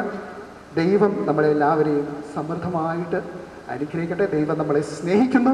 അതിന് ഏറ്റവും വലിയ അടയാളമാണ് ദൈവത്തിന് നമുക്ക് പ്രത്യേകമായിട്ട് ബ്രദർ ഷാജിയെ ഓർത്ത് നമുക്ക് ദൈവത്തെ എന്നും എന്നും സ്തുതിക്കാം. Praise the Lord. അദ്ദേഹത്തിൻ്റെ സുഹൃത്തുക്കളിൽ ഒരാളായ സിബി നെല്ലിമലയിൽ, അദ്ദേഹം ഷാജി ബ്രദറിൻ്റെ കൂടെ കൊയറിൽ പാട്ടിൽ പങ്കെടുക്കുകയും അദ്ദേഹത്തിൻ്റെ വലിയ ഒരു സുഹൃത്തുമായിരുന്നു. ഷാജി ബ്രദറിൻ്റെ സുഹൃത്തുക്കളെ പ്രതിനിധീകരിച്ചുകൊണ്ട് ബ്രദർ സിബിയെ സ്വാഗതം ചെയ്യുന്നു. ഞാൻ ഷാജി ബ്രദറിൻ്റെ വലിയ സുഹൃത്താണ്. അദ്ദേഹമായിട്ട് എനിക്ക് 10 വർഷത്തെ ബന്ധമാണുള്ളത്. അതിൽ 5 വർഷക്കാലം ഞങ്ങൾ ഫ്രണ്ട്ലി ആയിരുന്നു. അതിന് ശേഷമാണ് അദ്ദേഹം ധ്യാനമൊക്കെ കൂടി ഞങ്ങൾ മറ്റൊരു മേഖലയിലേക്ക് കടന്നു വന്നത്. അപ്പോൾ അദ്ദേഹത്തെപ്പറ്റി പറയുകയാണെങ്കിൽ, അദ്ദേഹത്തെപ്പറ്റി ചിന്തിക്കുമ്പോൾ തന്നെ എൻ്റെ മനസ്സിൽ വരുന്ന ആദ്യത്തെ വചനം നിങ്ങൾ ദൈവത്തിൻ്റെ പരിമളമാണെന്നുള്ളതായിരുന്നു അദ്ദേഹം ഞങ്ങൾ പറഞ്ഞു വന്നുകൊണ്ടിരുന്നത്. അപ്പോൾ എവിടെ ചെന്നാലും നിങ്ങൾ ദൈവത്തിൻ്റെ പരിമളമായിരിക്കണം. അപ്പം നമുക്ക് തന്നെ അറിയാമല്ലോ, നമ്മളൊരു പെർഫ്യൂം അടിച്ചു കഴിഞ്ഞാൽ ആൾക്കാർ നമ്മളെ ആകർഷിച്ചു വരും. അപ്പോൾ നമ്മുടെ പ്രവർത്തനത്തിലൂടെ, അല്ലെങ്കിൽ നമ്മുടെ ആ സാന്നിധ്യത്തിലൂടെ ഞങ്ങളൊക്കെ ധ്യാനത്തിന് ഒരുമിച്ച് പോകുമായിരുന്നു. അപ്പം പറയും, നിങ്ങളുടെ ആ പ്രസൻസിലൂടെ തന്നെ നമ്മൾ ക്രിസ്തുവായി തീരണം. അപ്പം എനിക്ക് ഏറ്റവും കൂടുതൽ ഇഷ്ടപ്പെട്ട വചനം എന്ന് പറഞ്ഞാൽ, നിങ്ങൾ ക്രിസ്തുവിൽ ദൈവത്തിൻ്റെ പരിമളമായിരിക്കണമെന്നുള്ളതാണ് പറഞ്ഞു വന്നത്. അതാണ് എന്നെ ഏറ്റവും കൂടുതൽ ഷാജിപുരത്തിലേക്ക് ആകർഷിച്ചിരിക്കുന്നത്. പിന്നെ ഞങ്ങൾ ഒരുമിച്ചൊരു ആക്റ്റീവായിട്ടൊരു 3 വർഷക്കാലം ഇങ്ങനെ ധ്യാനങ്ങളും കൺവെൻഷനുകളൊക്കെ നയിച്ച് പോകുമായിരുന്നു. അപ്പോൾ കൂടുതൽ പ്രവർത്തന മണ്ഡലം എന്ന് പറഞ്ഞാൽ കാഞ്ഞിരപ്പള്ളി അങ്ങനെ ഈ മേഖലകളിലായിരുന്നില്ല. കാഞ്ഞിരപ്പള്ളികളിലും മറ്റേ എറണാകുളം അങ്ങനെയുള്ള ഭാഗങ്ങളിൽ കൂടെയൊക്കെ ആയിരുന്നു. അപ്പോൾ ഇനി അതിശയപ്പെടുന്നൊരു കാര്യം എന്ന് പറഞ്ഞാൽ, അവിടെ ചെന്ന് കഴിയുമ്പോൾ പല സിസ്റ്റേഴ്സും അതുപോലെ യുവാക്കളുമൊക്കെ അദ്ദേഹത്തോട് പ്രാർത്ഥിക്കാൻ വരുന്ന ആ തീക്ഷ്ണത ഭയങ്കരമായിരുന്നു. അപ്പോൾ വചനം ഞാൻ ഓർക്കുന്നില്ല, ഈ ബൈബിളിൽ പറഞ്ഞ പോലെ നിൻ്റെ കാലിലെ പൊടി നിൽക്കുമെന്ന് പറഞ്ഞ പോലെ ഈ സിസ്റ്റേഴ്സ് വരെയും അദ്ദേഹത്തിൻ്റെ പ്രാർത്ഥന മേടിക്കാൻ വേണ്ടി വരുന്നതായിട്ട് ഞാൻ കണ്ടിട്ടുണ്ട്. പിന്നെ എന്നെ ആകർഷിച്ച ഏറ്റവും വലിയ കാര്യം എന്ന് പറഞ്ഞാൽ, ഈ ബ്രദറിൻ്റെ ആ വചനത്തിലൂടെയുള്ള ആ ഒഴുക്ക് അത് ഭയങ്കരമാണ്. കാരണം സത്യത്തിൽ പറഞ്ഞാൽ എനിക്കിതായിട്ട് നന്നായിട്ടൊരു വചനം പറയാൻ പറ്റിയില്ല. പക്ഷേ ഷാജി ബ്രദറിൻ്റെ വചനത്തിൽ ഒഴുക്കെന്ന് പറഞ്ഞാൽ അത് അവിശ്വസനീയമാണ്. ഞങ്ങൾ പലപ്പോഴും പല ഇടവകളിൽ ചെല്ലുമ്പോൾ കാണും, മുമ്പേ അച്ഛൻ പറഞ്ഞ പോലെ ഈ ബ്രദറാണോ വന്നിരിക്കുന്നതെന്ന് പലപ്പോഴും അച്ഛന്മാരൊക്കെ ചോദിക്കും. പക്ഷേ ഈ വചനപ്രഘോഷണം, ഈ വചനം വന്നു കഴിയുമ്പോഴാണ് വിചാരിക്കുന്നത്, ഭയങ്കരമായിരിക്കും. തീർച്ചയായിട്ടും ദൈവത്തിൻ്റെ കൃപയാണ് പല വികാരിയച്ഛന്മാരും സിസ്റ്റേഴ്സും ഒക്കെ പറയുന്നത് ഞാൻ കണ്ടിട്ടുണ്ട്. അതുപോലെ തന്നെ എന്നെ ഏറ്റവും കൂടുതൽ ആകർഷിച്ചത് ബ്രദർ ഒരു മരിയ ഭക്തനായിരുന്നു. സാധാരണ അച്ഛന്മാരൊക്കെ വളരെ ഈ തിയോളജിയും ഫിലോസഫിയൊക്കെ ഭയങ്കര ഡോക്ടറേറ്റൊക്കെ എടുത്താണ് ഈ നമ്മുടെ ഇവിടെയൊക്കെ പോകുമ്പോൾ പറയുന്നത്. പക്ഷേ ബ്രദറിനെ സംബന്ധിച്ചിടത്തോളം എനിക്കറിയാം, പ്രീ ഡിഗ്രി വരെ പഠിച്ചിട്ടുള്ളായിരുന്നു. അതിനുശേഷം യാതൊരു ദൈവതത്വ കോഴ്സിനും പോയിട്ടുമില്ല. പക്ഷേ ഞങ്ങളൊക്കെ പലരും ചിന്തിക്കുന്നത് എവിടെ നിന്ന് വരുന്നതെന്ന് യാതൊരു പിടിപാടുമില്ല. അപ്പോൾ ഞങ്ങൾ ധ്യാനത്തിനൊക്കെ പോകുമ്പം ചെയ്യുന്നൊരു കാര്യമുണ്ട്, ഈ കൂട്ടായ്മയെല്ലാം കൂടി ഒറ്റ പ്രാർത്ഥനയുണ്ട്. ആ പ്രാർത്ഥന കൈവച്ച് ചെയ്യുമ്പോഴത്തേക്ക് അറിഞ്ഞുകൂടാ, പരിശുദ്ധാത്മാവിന് വലിയ പ്രവർത്തനമാണ് ആ കൂട്ടായ്മയിലേക്ക് വരുന്നത്. അപ്പം പിന്നെ ബ്രദർ ഈ മാതാവിനെ പറ്റി പറയുന്ന കേട്ട് ഞങ്ങൾ അതിശയിച്ചിട്ടുണ്ട്. കാരണം ഒരു അച്ഛന്മാർ പോലും പറയാത്ത ആ കാര്യങ്ങൾ പരിശുദ്ധാത്മാവിൻ്റെ കൃപാവരത്താൽ വളരെ ശക്തമായിട്ടാണ് പറയുന്നത്. ബ്രദർ പറഞ്ഞ പോലെ 10-15 അധ്യായങ്ങൾ എഴുതിയപ്പോൾ തീരാത്ത വിധത്തിലുള്ള ഭയങ്കരമായ വ്യാഖ്യാനങ്ങളാണ് തന്നിരിക്കുന്നത്. അതുപോലെ തന്നെ ഈ വചനത്തിലുള്ള ഭയങ്കര ആഴം അത് ഞങ്ങൾ തന്നെ അത്ഭുതപ്പെടുത്തിയിട്ടുണ്ട്. കാരണം ഞാൻ പലപ്പോഴും ശ്രമിച്ചിട്ടുണ്ട്, പക്ഷേ എനിക്ക് വചനം പഠിക്കാൻ സാധിച്ചിട്ടില്ല. പക്ഷേ ബ്രദറെ അങ്ങ് പ്രാർത്ഥിച്ച് കഴിയുമ്പോഴത്തേക്ക്, അല്ലെങ്കിൽ ഈ ടേബിളിലേക്ക് വന്നിരുന്ന് എപ്പോഴും കയ്യിൽ മാതാവിൻ്റെ ഒരു കൊന്ത കാണും. തീർച്ചയായിട്ടും മാതാവിൻ്റെ മധ്യസ്ഥം വഹിച്ചുകൊണ്ടാണ് പ്രാർത്ഥിക്കുന്നത്. ഈ കൊന്തയും പിടിച്ചുകൊണ്ട് പ്രാർത്ഥിച്ച് ചെയ്യുമ്പോൾ ചില അച്ഛന്മാർ ചോദിച്ചിട്ടുണ്ട്, ബ്രദർ എവിടെ പോയി കോഴ്സ് പഠിച്ചിരിക്കുന്നത്, തിയോളജി പഠിച്ചിട്ടുണ്ടോ, ഫിലോസഫി പഠിച്ചിട്ടുണ്ടോ എന്നൊക്കെ ചോദിച്ചിട്ടുണ്ട്. അപ്പം പുള്ളിക്കാരൻ പറയും, ഇതൊക്കെ ദൈവത്തിൻ്റെ കൃപ എന്ന് പറഞ്ഞാൽ മതിയല്ലോ. അപ്പം അത്രമായ അതുപോലെ തന്നെ ഞങ്ങൾ കൂട്ടായ്മയുള്ള എല്ലാവരെയും കരുതുന്ന കാര്യത്തിൽ വളരെ ഒരു ശ്രദ്ധാലുവായിരുന്നു. അപ്പോൾ ഞങ്ങളോടൊക്കെ പറയുമായിരുന്നു. അപ്പോൾ അന്ന് ഞങ്ങളുടെ കല്യാണമൊന്നും കഴിച്ചിട്ടില്ല. അന്ന് എനിക്ക് ഏകദേശം ഒരു 10-22 വയസ്സൊക്കെ കാണുമായിരുന്നു, 22-23 വയസ്സൊക്കെ ഉണ്ട് ഞങ്ങൾ. അപ്പോൾ നിങ്ങളുടെ ആത്മാവിൻ്റെ രക്ഷയായിരിക്കണം ഏറ്റവും വലിയ ലക്ഷ്യമെന്ന് ഞങ്ങൾ പറയുമായിരുന്നു.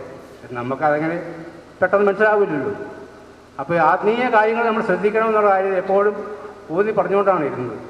നമ്മളെ ലോകം മുഴുവൻ നേടിയാലും ആത്മാവ് നശിച്ചാലും ഒന്നുമില്ലല്ലോ. അപ്പോൾ തീർച്ചയായിട്ടും ബ്രദർ, അതുപോലെ തന്നെ ബ്രദറുമായിട്ട് കൂടി വന്നിരിക്കുന്ന എല്ലാവരെയും, കാരണം ഈ ഇടവകത്തിനായിരുന്നു ഇപ്പം അദ്ദേഹത്തിൻ്റെ കൂടെ നടന്ന ഈ എല്ലാ ആൾക്കാരെയും ദൈവത്തിലേക്ക് കൊണ്ടുവരാൻ ശ്രമിച്ചിട്ടുണ്ട്. അതാണ് ഒരുമാതിരിപ്പെട്ട ഞങ്ങളെ കൂട്ടുകാരൊക്കെ ഇങ്ങനെ. നേരത്തെ ഞാൻ ഈ ബ്രദറോടനുബന്ധിച്ച് ഞാൻ തബല വായിക്കുന്ന ആളാണ്, ബ്രദർ ഗിറ്റാർ വായിക്കുമായിരുന്നു. അപ്പോൾ ഇവിടെ നല്ലൊരു കൊയർ ഗ്രൂപ്പൊക്കെ ഉണ്ടായിരുന്നു. അപ്പോൾ ഞങ്ങളൊരു 4-5 വർഷത്തെക്കാലം ഇങ്ങനെ കൊയർ വയ്ക്കായിട്ട് ഇങ്ങനെ പള്ളി ശുശ്രൂഷകളൊക്കെ ആയിട്ട് നടന്നു. അപ്പോൾ ഈ നടന്ന സമയത്തെല്ലാം ഞങ്ങളെ പരമാവധി, അതുപോലെ കുറച്ച് വേറെ കൂട്ടുകാരെയൊക്കെ എല്ലാവരും കൂട്ടി ഈ വചനത്തിലേക്കും അതുപോലെ ദൈവിക ശുശ്രൂഷയിലേക്കും എത്തിച്ചു എന്നുള്ള വലിയ കാര്യമാണ്. എവിടെ പോയാലും അതുപോലെ തന്നെ ഞാൻ കണ്ടുപിടിച്ച പ്രത്യേകത എന്ന് പറഞ്ഞാൽ, ഈ കൗൺസിലിനൊക്കെ ആൾ വരുമ്പോഴത്തേക്ക് ഒരൊറ്റ വചനം ഇങ്ങോട്ട് കൊടുക്കും. അതവൻ്റെ ആത്മാവിലേക്ക് കുത്തിക്കയറുന്ന പറഞ്ഞ പോലെ എല്ലാ കാര്യങ്ങളും ഈ ഡോക്ടർമാർ ഡയഗ്നോസിസ് ചെയ്യുന്ന പോലെ വചനത്തിലൂടെ കറക്റ്റ് കൊടുക്കുമായിരുന്നു. നമ്മളിപ്പം മരുന്ന് ചെയ്യാൻ പറഞ്ഞു പോലെ ക്യാപ്സൂൾ കൊടുക്കുന്ന പറഞ്ഞ പോലെ നമ്മൾ ചെല്ലുമ്പോഴത്തേന് തന്നെ ഇങ്ങനെ എഴുതിക്കൊള്ളാൻ പറയും. അപ്പോൾ അതൊരു വലിയ അനുഭവമാണ്. തീർച്ചയായിട്ടും ദൈവവചനത്തിൻ്റെ വലിയൊരു വ്യക്താവ് തന്നെ പറയാം, അല്ലെങ്കിൽ ഒരു പ്രവാചകനാണ് ഷാജി ബ്രദർ. പക്ഷെ അന്നത്തെ കാലത്ത് ഞങ്ങൾക്ക് അത്രയൊരു ബോധ്യങ്ങളൊന്നുമില്ല. കാരണം അന്ന് ഇങ്ങനെയൊക്കെ പോകുന്നു. തീർച്ചയായിട്ടും ഇപ്പോൾ ഞങ്ങൾ തീർച്ചയായിട്ടും മനസ്സിലാകുന്നുണ്ട്. കാരണം അന്ന് നടന്നത് ഒരു വലിയ കൃപയുള്ള മനുഷ്യൻ്റെ കൂടെയാണ്. അപ്പോൾ ഞങ്ങൾ ധ്യാനത്തിനൊക്കെ പോകുമ്പോൾ ഞങ്ങൾ ധ്യാനിക്കാൻ പോകുന്നതിന് സംഗീതത്തിൽ വെച്ച പ്രാർത്ഥനയാണ്. അപ്പോൾ അവിടെ വെച്ച് എല്ലാവരും കൂടെ കൂടി ബ്രദർ ഞങ്ങൾക്ക് കൂടി എല്ലാം പ്രാർത്ഥിച്ച് പിന്നെ പറയാൻ പറ്റുന്നില്ല, എന്തോ ഒരു വലിയൊരു പറയാൻ പറ്റാത്ത ഒരു ശക്തിയാണ് ആ ഗ്രൂപ്പിലേക്ക് വന്നിരിക്കുന്നത്. അപ്പോൾ ഒരു പള്ളിയിൽ ചെന്ന അച്ഛൻ ചോദിച്ചു, നിങ്ങൾ കുട്ടിപ്പട്ടാളങ്ങളെന്നാണോ നിങ്ങളെ പറയുന്നത്, ഇതിൻ്റെ രഹസ്യം എന്താണെന്ന് ചോദിച്ചു, ഈ കൃപയുടെ രഹസ്യം എന്താണെന്ന് ചോദിച്ചു. അപ്പോൾ ഞങ്ങൾ ഒരു 4 പേരാണ് സാധാരണ ഈ ടീമിലുണ്ടായിരുന്നത്. ഈ 4 പേര് ഒരുമിച്ചാണ് ഇങ്ങനെ കൺവെൻഷനും കാര്യങ്ങൾക്ക് വേണ്ടി പോകുന്നത്. അപ്പോൾ സംഗീതത്തിൽ വെച്ച് പ്രാർത്ഥിച്ചു കഴിഞ്ഞാൽ ഇങ്ങനെ നമുക്ക് പ്രത്യേക ഒരു അനുഭൂതി കിട്ടും. തീർച്ചയായും പരിശുദ്ധാത്മാവിൻ്റെയാണ്. അപ്പോൾ ഞാൻ പാട്ട് പാടും, വേറൊരു പയ്യൻ കീബോർഡ് വയ്ക്കുന്ന ആൾ കാണും, പിന്നെ സഹായിക്കാൻ 2 പേരുമാണ്. അപ്പോൾ ഒരേ ഇടവഴിച്ചെന്ന് അച്ഛൻ ചോദിച്ചു, ഇതിൻ്റെ രഹസ്യം എന്താണെന്ന് പറയാമെന്ന് ചോദിച്ചു. അപ്പം ബ്രദർ പറഞ്ഞു, ഇത്രയൊക്കെ ഉള്ളൂ, ഞാൻ ദൈവത്തിൽ ആശ്രയിക്കുന്നു, ദൈവം എനിക്ക് വചനത്തിൻ്റെ പെരുമഴ അയച്ചു തരുന്നു, ആ വലിയ കൃപയാണെന്ന് പറഞ്ഞു. അപ്പോൾ തീർച്ചയായിട്ടും ബ്രദറിനെ അനുസ്മരിക്കുന്ന ഈ സമയം വളരെ വിശ്വാസത്തോടെ പറയാൻ സാധിക്കും. കാരണം തന്നെയല്ല, എനിക്ക് പല കാലഘട്ടങ്ങളിൽ ഇങ്ങനെ ബുദ്ധിമുട്ടുകളൊക്കെ ഉണ്ടാകുമ്പോൾ തീർച്ചയായിട്ടും നിങ്ങൾ ദൈവത്തെ ഉറച്ചു നിൽക്കുക എന്നുള്ള ആ വലിയ ബോധ്യം, വിശ്വാസം, പിന്നെ എന്നെ എപ്പോഴെപ്പോഴും ഇതിനെ ചിന്തിപ്പിക്കുന്നത് നിങ്ങൾ ദൈവത്തിൻ്റെ പരിമളമാണെന്നുള്ള ആ വലിയ വചനമാണ്. കാരണം നമ്മൾ എവിടെ ചെന്നാലും നമ്മുടെ ഈ പ്രവർത്തനം കാണുമ്പോൾ നമ്മൾ യേശുവിനെ ഓട്ടോമാറ്റിക്കലി മറ്റുള്ളവർക്ക് പറഞ്ഞു കൊടുക്കും. അപ്പോൾ അതാണ് എന്നെ ഏറ്റവും കൂടെ ആകർഷിച്ചിരിക്കുന്നത്. പിന്നെ വലിയ മര്യഭക്തരായിരുന്നു. പിന്നെ മറ്റുള്ളവരെല്ലാം ദൈവത്തിലേക്ക് തീർച്ചയായിട്ടും ആകർഷിച്ചു വന്നിട്ടുണ്ട്. ഈ ഇടവകത്തിന് ആയിരുന്നപ്പം തന്നെ ഒത്തിരി ആൾക്കാരെ ഈ കൗൺസിലിംഗിലൂടെയും കരിസ്മാറ്റിക്കിലൂടെയൊക്കെ ദൈവത്തിലേക്ക് എത്തിച്ചു. തീർച്ചയായിട്ടും ബ്രദറിൻ്റെ ഈ വിയോഗം തീർച്ചയായിട്ടും നമുക്ക് മധ്യസ്ഥനെ തന്നെ കിട്ടിയിരിക്കുകയാണ്. കാരണം ദൈവസ്ഥനെ നമുക്ക് വേണ്ടി മധ്യസ്ഥം വയ്ക്കാൻ വേണ്ടിയിട്ടാണ് തീർച്ചയായിട്ടും ഷാജി ബ്രദർ മരിച്ചിരുന്നത്. പക്ഷേ ഭൗതിക തലത്തിൽ ചിന്തിക്കുമ്പോൾ ചിലപ്പോൾ നമുക്കിതിനകത്ത് അർത്ഥമൊന്നും കണ്ടെത്താൻ സാധിക്കുകയും ഇതെല്ലാം നമ്മുടെ ആധ്യാത്മികതയിൽ കണ്ടാൽ മാത്രമേ നമുക്ക് സാധിക്കുകയുള്ളൂ. എന്തായിരുന്നാലും ഈ 30-ാം ചരമ വാർഷികത്തിൽ ഇങ്ങനെ ഇത്രയും ആൾക്കാർ ഇവിടെ വരുവാനും ഷാജി ബ്രദറിനെ അനുസ്മരിക്കുവാനും തീർച്ചയായിട്ടും അദ്ദേഹം നമ്മുടെ എല്ലാ ഒരു എന്താണെന്ന് പറയുന്നത് നമ്മുടെ എല്ലാ ഒരു മോട്ടിവേഷൻ ആയിരിക്കണം. തീർച്ചയായിട്ടും അദ്ദേഹത്തിൻ്റെ അദ്ദേഹമൊക്കെ പറഞ്ഞ വചനങ്ങൾ പറഞ്ഞാൽ ലക്ഷക്കണക്കിന് വചനം ഞാൻ കേട്ടിട്ടുണ്ട്. പക്ഷേ ഒന്നുപോലെ നമ്മളങ്ങനെ അന്ന് കളക്ട് ചെയ്യുകയോ അന്ന് എഴുതി വെക്കുകയോ ചെയ്തിട്ടില്ല. ലക്ഷക്കണക്കിന് വചനം നമ്മളങ്ങനെ കേട്ടിട്ടുണ്ട്. തീർച്ചയായിട്ടും അന്ന് കേട്ട പല ആൾക്കാരും ഇവിടേക്ക് ഇരിപ്പുണ്ട് കാണുമായിരിക്കും. അദ്ദേഹത്തിൻ്റെ ആ പ്രബോധനം തീർച്ചയായിട്ടും നമ്മുടെ എല്ലാ ജീവിതങ്ങളെ മുന്നോട്ട് നയിക്കട്ടെ. തീർച്ചയായിട്ടും അദ്ദേഹം ഒരു വലിയ പ്രവാചകൻ തന്നെയാണ്. പിന്നെ ചില സാഹചര്യങ്ങളൊക്കെ പല അദ്ദേഹം ഞങ്ങളെ പറ്റി പല ഇതൊക്കെ പറഞ്ഞിട്ടുണ്ട്. അതൊക്കെ സ്വാഭാവിക കാര്യമാണ്. എന്താണ് നമ്മുടെ ഹൃദയങ്ങൾ അറിയുന്നവൻ ദൈവമാണല്ലോ. ദൈവത്തിന് മാത്രമേ നമ്മുടെ ഹൃദയങ്ങൾ അറിയാൻ സാധിക്കുള്ളൂ. തീർച്ചയായിട്ടും ആ ബ്രദറിൻ്റെ സഹവാസത്തിലൂടെ എനിക്ക് വളരെയധികം ദൈവാനുഗ്രഹം ലഭിച്ചിട്ടുണ്ട്. തീർച്ചയായിട്ടും ഈ 30-ാം ചരമവാർഷികത്തിൽ ദൈവത്തിൻ്റെ എല്ലാ അനുഗ്രഹങ്ങളും ആശംസിക്കുന്നു. വീണ്ടും നമുക്ക് ബ്രദറിലൂടെ ധാരാളം അനുഗ്രഹങ്ങൾ ലഭിക്കട്ടെ എന്ന് ഞാൻ പ്രാർത്ഥിക്കുകയും ചെയ്യുന്നു. ശരിക്കും വളരെ മനോഹരമായിട്ട് ഉള്ള ഒരു ബുക്കാണ്. അതിൻ്റെ പ്രകാശനം ഞങ്ങൾ ഈ നിമിഷം ചെയ്യുകയാണ്. അത് ഷാജി ബ്രദറിൻ്റെ അച്ചാച്ചനും അമ്മച്ചിക്കും ആ ബുക്ക് കൊടുത്തുകൊണ്ട് അതിൻ്റെ കർമ്മം നിർവഹിക്കുകയാണ്.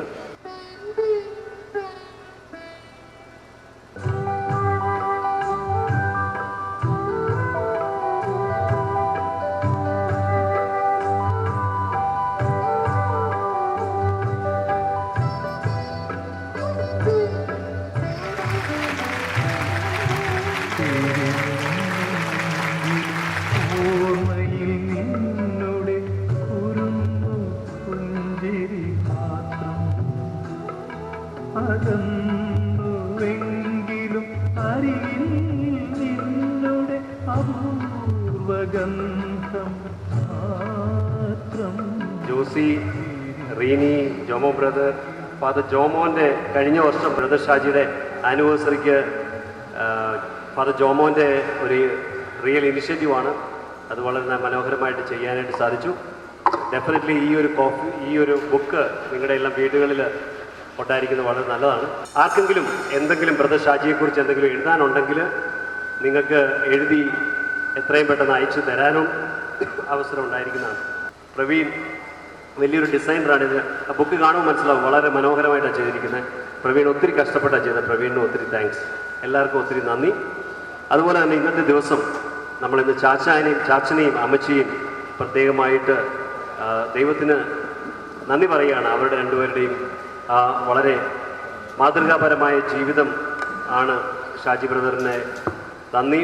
അതിന് ശേഷവും ആ ഷാജി ബ്രദറിൻ്റെ ആഗ്രഹം ഒത്ത് അവർ ജീവിച്ച് പ്രാർത്ഥിച്ച് അവർ നൽകുന്ന വലിയ വിറ്റ്നസ് സഭയ്ക്കും നമുക്കെല്ലാവർക്കും വലിയ വിറ്റ്നസ്സാണ്. അതുകൊണ്ട് പ്രത്യേകമായിട്ട് ഇന്നത്തെ ദിവസം ഞങ്ങൾ എല്ലാവരും ചാച്ചനോടും അമ്മച്ചിയോടും ഒത്തിരി നന്ദി പറയുകയും അതുപോലെ അവർക്ക് വീണ്ടും ഒത്തിരി അനുഗ്രഹങ്ങളും കൃപകളും ഒക്കെ നൽകി ദൈവം അനുഗ്രഹിക്കട്ടെ എന്ന് പ്രാർത്ഥിക്കുകയും ചെയ്തു.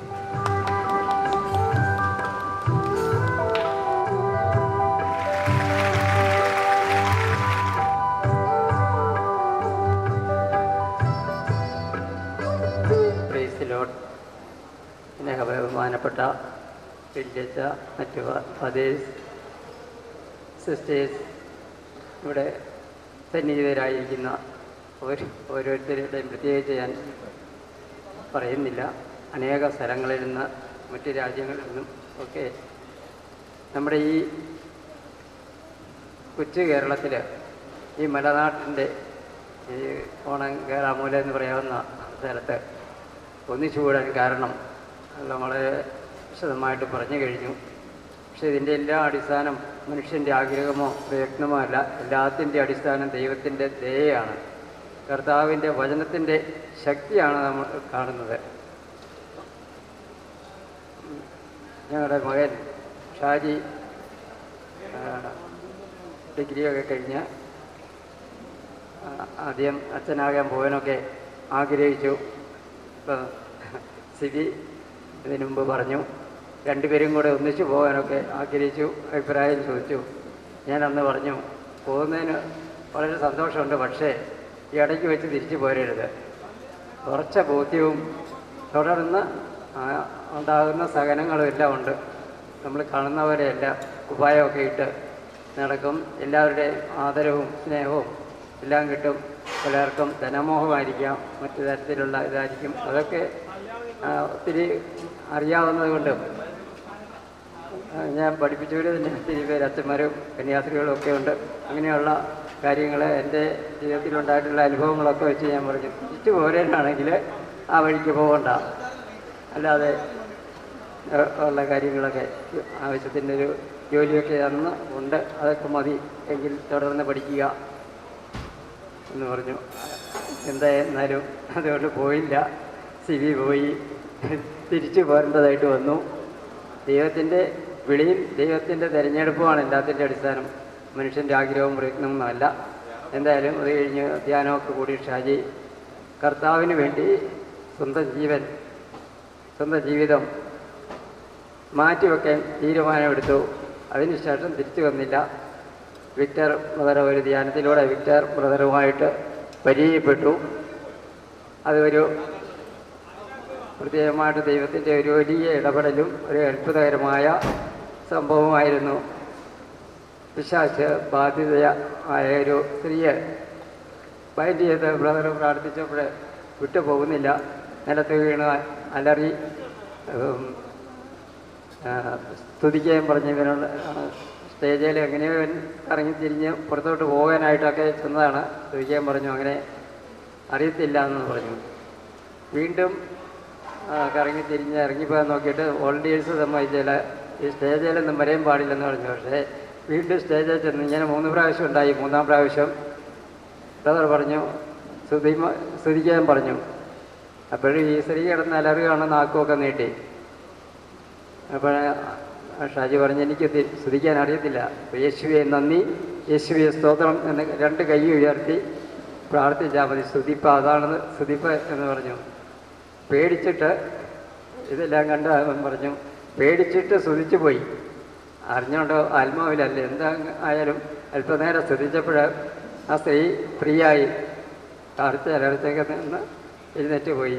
അത് കഴിഞ്ഞ് ബ്രദർ അഡ്രസ്സുമൊക്കെ കൊടുത്തു. എന്തെങ്കിലും ആവശ്യമുണ്ടെങ്കിൽ വിളിക്കാൻ പറഞ്ഞു. അത് ദൈവത്തിൻ്റെ വലിയൊരു വിളി തന്നെയായിരുന്നു. പിറ്റേ ദിവസം തന്നെ ബ്രദറുമായിട്ട് ബന്ധപ്പെട്ടു. ബ്രദർ അത് കഴിഞ്ഞ് മറ്റ് 3 പേരോടുകൂടി ഇവിടെ വന്ന് പ്രാർത്ഥിച്ചു. വളരെയേറെ അനുഭവങ്ങൾ പലർക്കും ഉണ്ടായി. വീണ്ടും ആ ബ്രദറുമായിട്ടുള്ള ബന്ധം പിന്നെ ഒരിക്കലും വിട്ടില്ല. എൻ്റെ സ്വന്തം ആത്മീയ ഗുരുവായിട്ട് ബ്രദറിനെ സ്വീകരിച്ചു. എല്ലാം കത്തിച്ച് കളഞ്ഞു കംപ്ലീറ്റ് ഈശോയ്ക്ക് വേണ്ടി ജീവിക്കാൻ തീരുമാനമെടുത്ത് ഒരു 3 വർഷം ബൈബിള് വായിച്ച് മാത്രം കഴിഞ്ഞു. ബൈബിളിലൂടെ വചനങ്ങൾ സ്പർശിച്ചു. പിന്നെ ഒരു വലിയ കുമ്പസാരമൊക്കെ നടത്തി. അങ്ങനെ ഈശോയ്ക്ക് വേണ്ടി സ്വന്തം ജീവിതം മാറ്റിവെച്ച വലിയ വ്യക്തിയാണ്. ആളുകൾ എല്ലാം എന്ത് ചെയ്യും? ഇപ്പോൾ ഇങ്ങനെ ഒരാൾ വന്നു കഴിഞ്ഞെന്നാൽ ആളിനെ ആരും സ്വീകരിക്കുകയൊന്നുമില്ല. ആത്മാവിൽ മാത്രമേ ഇത് മനസ്സിലാക്കാൻ പറ്റുള്ളൂ. ജഡികമായിട്ട് നമ്മൾ എത്ര ആഗ്രഹിച്ചെന്നാലും മനസ്സിലാക്കാൻ നമുക്ക് സാധിക്കില്ല. ആത്മീയ കാര്യങ്ങൾ ആത്മാവ് വെളിപ്പെടുത്തി തന്നെങ്കിലേ സാധിക്കുള്ളൂ. വചനം ഈശോ തന്നെയാണ്. ഇപ്പം ബൈബിള് ഈശോ തന്നെയാണ്. ഈശോയുടെ വചനങ്ങൾ ഈശോ തന്നെയാണ്. ആ ബോധ്യം കിട്ടിയെങ്കിൽ മാത്രമേ സാധിക്കുള്ളൂ. അപ്പോൾ ആ വചനത്തിലൂടെ മാത്രം മുന്നോട്ട് ബ്രദർ പോയി. ആ ബ്രദറിനെ സ്വന്തം ഗുരുവായിട്ട് സ്വീകരിച്ച് പിന്നീടുള്ള ജീവിതം ബ്രദറിനോട് കൂടിയായിരുന്നു. പല സ്ഥലങ്ങളിൽ പോയി ധ്യാനം നടത്തി. ബൈൻഡിങ് പ്രേയറിന് പോയിട്ടുണ്ട്. അവിടെയെല്ലാം വലിയ അത്ഭുതങ്ങളും അടയാളങ്ങളും എല്ലാം നടന്നിട്ടുണ്ട്. ഞാനിപ്പം ഷാജിയേക്കാൾ കൂടുതൽ പറയുന്നത് വിക്ടർ ബ്രദറിനെ പറ്റിയാണ്. എനിക്ക് പിന്നീട് ഷാജി വിളിച്ചു കഴിഞ്ഞ് പിന്നെ ഞാൻ 25 വർഷം ഞാൻ ആ ടീമിലുണ്ടായിരുന്നു. പിന്നെ വേദപാഠം പഠിപ്പീരൊക്കെ നിർത്തി എല്ലാ ഞായറാഴ്ചയും പോയിക്കൊണ്ടിരുന്നു. അത് എല്ലാവർക്കും അറിയാം. അപ്പം അനേക കാര്യങ്ങൾ ആത്മീയമായിട്ട് എനിക്കറിയാം. പക്ഷെ പറഞ്ഞു കഴിഞ്ഞാൽ നമ്മളിപ്പോൾ ആത്മാവിൽ അല്ലെങ്കിൽ ഒരിക്കലും ഇതൊന്നും ഗ്രഹിക്കാൻ പറ്റുകയില്ല. ഇത് വെറും വിട്ടിത്തമാണ് എന്നൊക്കെ തോന്നുള്ളൂ. അത് എൻ്റെ ഒരു അനുഭവം തന്നെ പറയുകയാണ്. ഒരിക്കലും ഒരു ധ്യാനം കഴിഞ്ഞ് വന്നപ്പം ആലപ്പുഴ വന്ന് കഴിഞ്ഞപ്പോൾ ഞങ്ങൾ ചായ കുടിക്കാമെന്നൊക്കെ പറഞ്ഞ് അവിടെ വണ്ടിയിൽ നിന്ന് ഇറങ്ങി കഴിഞ്ഞപ്പം ബ്രദർ പറഞ്ഞു, ഒരു കാര്യം ചെയ്യാം, മഴ പെയ്യാൻ വേണ്ടി ഇപ്പം പ്രാർത്ഥിക്കാമെന്ന് പറഞ്ഞു. മഴ പെയ്യാൻ വേണ്ടി ഉടനെ ഒരു 5 മിനിറ്റ് കഴിഞ്ഞപ്പം ഭയങ്കര മഴ. വീണ്ടും പറഞ്ഞു മഴ നിൽക്കാൻ വേണ്ടി പ്രാർത്ഥിക്കാമെന്ന് പറഞ്ഞു. എല്ലാവരും സൂചിച്ച് പ്രാർത്ഥിക്കാൻ പറഞ്ഞു. ബ്രദർ ബൈൻഡ് ചെയ്ത് പ്രാർത്ഥിച്ച് കഴിഞ്ഞപ്പോൾ മഴയെല്ലാം മാറി. ഈ അനുഭവം തിരിച്ചു വന്നപ്പോൾ ബ്രദറിൻ്റെ വീട്ടിൽ വന്നപ്പോഴും ബ്രദർ കാണിച്ചു ദൈവത്തിൻ്റെ അത്ഭുതം. അത് വചനത്തിലൂടെയാണ്, അല്ലാതെ വെറുതെ മഴ നിൽക്കട്ടെ, മഴ മാറട്ടെ, മഴ പെയ്യട്ടെ എന്നല്ല. അതിനെല്ലാത്തിനും വചനമുണ്ട്. വചനത്തിലൂടെ പ്രാർത്ഥിച്ചു കഴിഞ്ഞപ്പോൾ അതെല്ലാം സംഭവിച്ചു. അതുപോലെ തന്നെ അനേക കാര്യങ്ങൾ വചനത്തിൽ അധിഷ്ഠിതമായിട്ട് നമ്മൾ ജീവിക്കുകയാണെങ്കിൽ നമുക്കും ഇത് സാധിക്കും. നമ്മളല്ല ചെയ്യുന്നത്, കർത്താവിൻ്റെ വചനം ഈശോ തന്നെയാണ്. ഈശോ പ്രവർത്തിക്കും. അതുകൊണ്ട് പൂർണ്ണമായിട്ടും നമ്മൾ ബൈബിളൊക്കെ വായിക്കുക. ആ ബൈബിളിലുള്ള ഓരോ വചനവും ഈശോ തന്നാണ്. ആ വചനങ്ങൾ സ്വീകരിച്ച് മുന്നോട്ട് പോകുമ്പോൾ നമുക്കും നമ്മുടെ ജീവിതത്തിൽ ഇതെല്ലാം ഉണ്ടാകും. പക്ഷേ അതോടൊപ്പം യേശു ക്രിസ്തുവിനോട് ഐക്യപ്പെട്ട് വിശുദ്ധ ജീവിതം നയിക്കാൻ ആഗ്രഹിക്കുന്നവരെല്ലാം പീഡിപ്പിക്കപ്പെടും. അത് നമ്മൾ അറിഞ്ഞിരിക്കണം. ഈശോയിലേക്ക് വരികയാണെങ്കിൽ പീഡനങ്ങളാണ് നമുക്ക് ഉണ്ടാകുന്നത്. ഈശോയ്ക്ക് എന്താ ഉണ്ടായത്? എവിടെ ചെന്ന് കഴിഞ്ഞാലും പീഡനങ്ങൾ മാത്രമായിരുന്നു. കൂവിച്ചയും കാർച്ചയും ബഹളമൊക്കെ ഉണ്ടായിരുന്നു. അവസാനം എന്ത് ചെയ്ത് ഈശോയെ കുരിശിൽ തെറിച്ച് കൊന്നു, അല്ലേ? അതുപോലെ ഈശോ സഹിക്കേണ്ടതായിട്ട് വന്നതൊന്നും വന്നില്ല. ഈശോയെ അനുഗമിക്കാൻ ആഗ്രഹിക്കുന്നവരെല്ലാവരും ഏതെങ്കിലും തരത്തിലുള്ള പീഡനങ്ങളിൽ സഹിച്ചേ തീരും. ചിലപ്പം രോഗങ്ങളായിരിക്കും, ദാരിദ്ര്യമായിരിക്കും, മറ്റ് പല വിധത്തിലുള്ള പീഡനങ്ങൾ. അപ്പോൾ എല്ലാം സഹിച്ചു പോകാനുള്ള ശക്തിയെല്ലാം ദൈവത്തിൽ ആശ്രയിക്കുമ്പോൾ, നമ്മൾ പ്രാർത്ഥിക്കുമ്പോൾ ഈശോ തരും. അതുകൊണ്ട് ഞാൻ കൃത്യമായിട്ട് പറയുന്ന ഈ ഒരു കാര്യങ്ങൾ ഇത്രയും ഇവിടെ നടത്തി ഇതിൻ്റെ പിന്നിൽ പ്രവർത്തിച്ച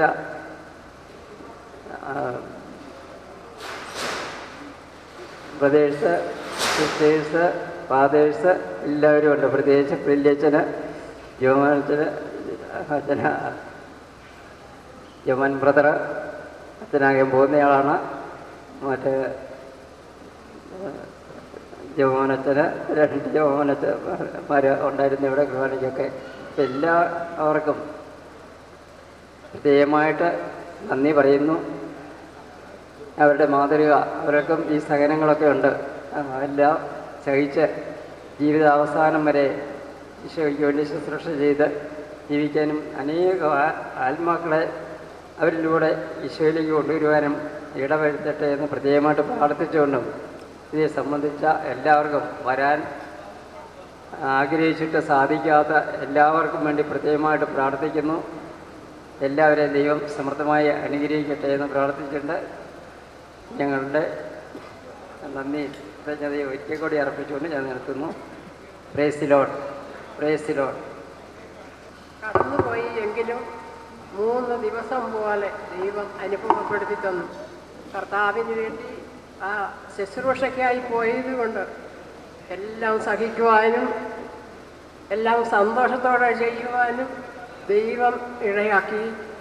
അനേക ക്ലേശങ്ങളിലൂടെ കടന്നു പോകേണ്ടി വന്നു. എങ്കിലും ദൈവത്തിൻ്റെ അനന്തമായ കാരുണ്യമാണ് അതിൻ്റെ എല്ലാം പിന്നിലെന്ന് തിരിച്ചറിയാനായിട്ട് കഴിഞ്ഞു.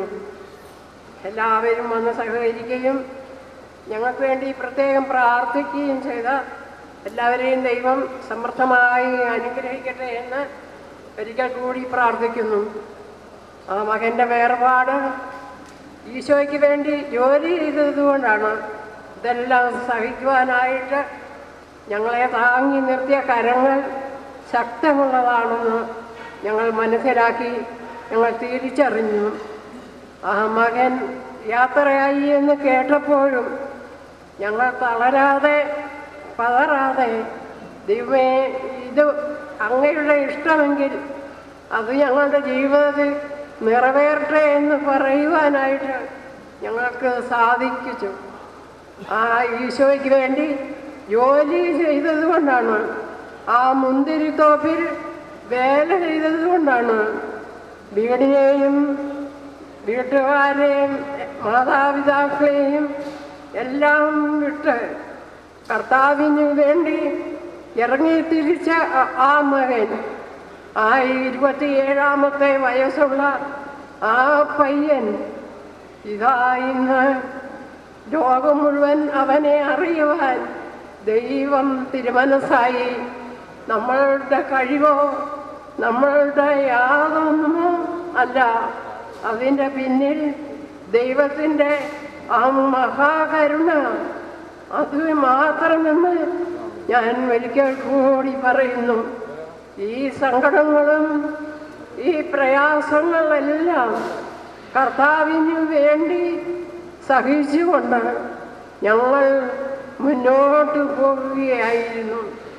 ഒരുപാട് ജീവിത ക്ലേശങ്ങൾ, സുഖമില്ലാത്ത ഒരു കൊച്ച്, ഇതെല്ലാം തന്ന് സ്നേഹിച്ച ദൈവം അവൻ ഇന്നും ജീവിക്കുന്നവനാണെന്ന് ഞങ്ങൾ മനസ്സിലാക്കി ആ ദൈവത്തിൻ്റെ മുമ്പിൽ എല്ലാം അർപ്പിച്ചുകൊണ്ട് ആ മകൻ സ്വർഗരാജ്യത്തിൽ നിത്യമായി സന്തോഷിക്കട്ടെ എന്ന് പ്രാർത്ഥിച്ചുകൊണ്ട് ഞാൻ നിർത്തുന്നു. ഇവിടെ വന്ന എല്ലാവർക്കും ഒരിക്കൽ കൂടി നന്ദി പറയുന്നു, പ്രാർത്ഥിക്കുകയും ചെയ്യുന്നു. സാജിബാനെ സംബന്ധിച്ചിടത്തോളം എൻ്റെ ഓർമ്മയിൽ സാജിബാൻ അവന് ഒരു 86, 87 ആ കാലഘട്ടങ്ങളിൽ അവന് കാഞ്ഞിരപ്പള്ളി സെൻറ് ഡൊമിനിക്സ് കോളേജിൽ പഠിക്കുകയാണ്. അപ്പോൾ അവൻ പഠിച്ചുകൊണ്ടിരിക്കുമ്പം ഇടയ്ക്ക് അവധി കിട്ടുമ്പം തറവാട് വീട്ടിൽ വരും. അതിൻ്റെ തൊട്ടടുത്ത് തന്നെയാണ് ഞാൻ താമസിക്കുന്നത്. അപ്പോൾ വരുമ്പോഴത്തേന് എൻ്റെ വീട്ടിൽ വരും. വന്നു കഴിഞ്ഞ ഉടനെ ഒരു പ്രാവശ്യം ഇവൻ വന്നപ്പോഴത്തേക്കിന് ഞാനൊരു ടീച്ചറാണ്. എൻ്റെ സ്കൂളിൽ നായകമ്പറമ്പിൽ അച്ഛൻ്റെ ഒരു ധ്യാനം അതിൻ്റെ പിറ്റേ ദിവസമുണ്ട്. അതായത് ഡിസംബർ 19-ാം തീയതി സ്കൂൾ അടച്ചു ക്രിസ്മസ് വെക്കേഷന് വേണ്ടിയിട്ട്. അപ്പം ഇവൻ വന്നു കഴിഞ്ഞപ്പോൾ ഞാൻ പറഞ്ഞേടാ നാളെ നമുക്ക് ധ്യാനത്തിന് പോകണം, രാവിലെ എഴുന്നേക്കണം. എന്നാ ധ്യാനം? പിന്നെ ഞാൻ പറഞ്ഞേടാ ദൈവവചനം കേൾക്കണ്ടേ, ചേച്ചി കണ്ടിട്ടുണ്ടോ എന്ന് ചോദിച്ചു. നീ വാ നമുക്ക് അവിടെ കാണാമെന്ന് പറഞ്ഞു. ഏതായാലും വേണ്ടിയല്ല, ഞങ്ങൾ രണ്ടുപേരും കൂടെ ഈ ധ്യാനത്തിന് പോയി. പോയി കഴിഞ്ഞ് വെച്ചിട്ട് ആദ്യത്തെ ദിവസം തിരിച്ചു വന്നപ്പോൾ ഞാൻ ചോദിച്ചു കണ്ടോടാന്ന് ചോദിച്ചു. ഞാൻ കണ്ടൊന്നും ഇല്ലെന്ന് പറയാം. എന്നാൽ ഞാൻ പറയും നീ നാളെ വാ കാണാം. എന്നാൽ പോകാം. വന്നു. അതിൻ്റെ പിറ്റേ അന്ന് ചോദിച്ചു വെച്ചു. അതിൻ്റെ പിറ്റേ ദിവസം പറയും നമുക്കൊന്നുകൂടെ. അങ്ങനെ 3-4 ദിവസത്തെ ധ്യാനം ഞാനും അവനും കൂടെ പോയി കൂടി. കൂടിയേച്ച് വന്നു കഴിഞ്ഞപ്പോൾ തന്നെ അങ്ങോട്ട് പോയ സാജിമാൻ അല്ല തിരിച്ചു വന്നത്.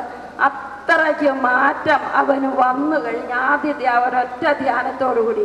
അത് കഴിഞ്ഞ് പിന്നെ 2-3 സ്ഥലങ്ങളിലെല്ലാം ഇവൻ ധ്യാനത്തിന് പോയി. ആകെപ്പാടെ മാറ്റങ്ങളായി, മിടുമിടുക്കനായി. പരിശുദ്ധാത്മാവ് അവൻ എന്നോട് തന്നെ പറഞ്ഞു, പിടിച്ചു ചേച്ചി എന്നെ തള്ളിയിട്ടു. പരിശുദ്ധാത്മാവ് എൻ്റെ കയ്യെ പിടിച്ചു. അവന് അന്ന് മുതൽ ആത്മീയമായ വളരെ ഉണർവ് ഞങ്ങളുടെ കുടുംബത്തിലും ഞങ്ങൾ ഓരോരുത്തരോടും ദൈവവചനങ്ങൾ അവൻ എപ്പോഴും ഞങ്ങൾക്ക് പങ്കിട്ട് തരുമായിരുന്നു. ഉടനെ ഒരു പ്രാവശ്യം എനിക്ക് തക്കതായ ഒരു ബുദ്ധിമുട്ട് വന്നു. ആ ബുദ്ധിമുട്ടിൻ്റെ സമയത്തും ഇവനാണ് എനിക്ക് വചനങ്ങൾ പറഞ്ഞു തന്ന് എന്നെ ധൈര്യപ്പെടുത്തിയത്. അങ്ങനെ സാജിമാൻ ഇപ്പോഴും ദൈവത്തിൻ്റെ അടുത്തിരുന്ന് മാധ്യസ്ഥം വഹിക്കുന്നു എന്ന് പ്രതീക്ഷിച്ചുകൊണ്ട് ഞാൻ എൻ്റെ വാക്കുകൾ നിർത്തുന്നു. പ്രിയപ്പെട്ട വൈദികരെ, ഏറ്റവും സ്നേഹമുള്ളവരെ, ഇന്ന് എൻ്റെ ആങ്ങളയുടെ 30-ാം ചരമദിനമാണ്.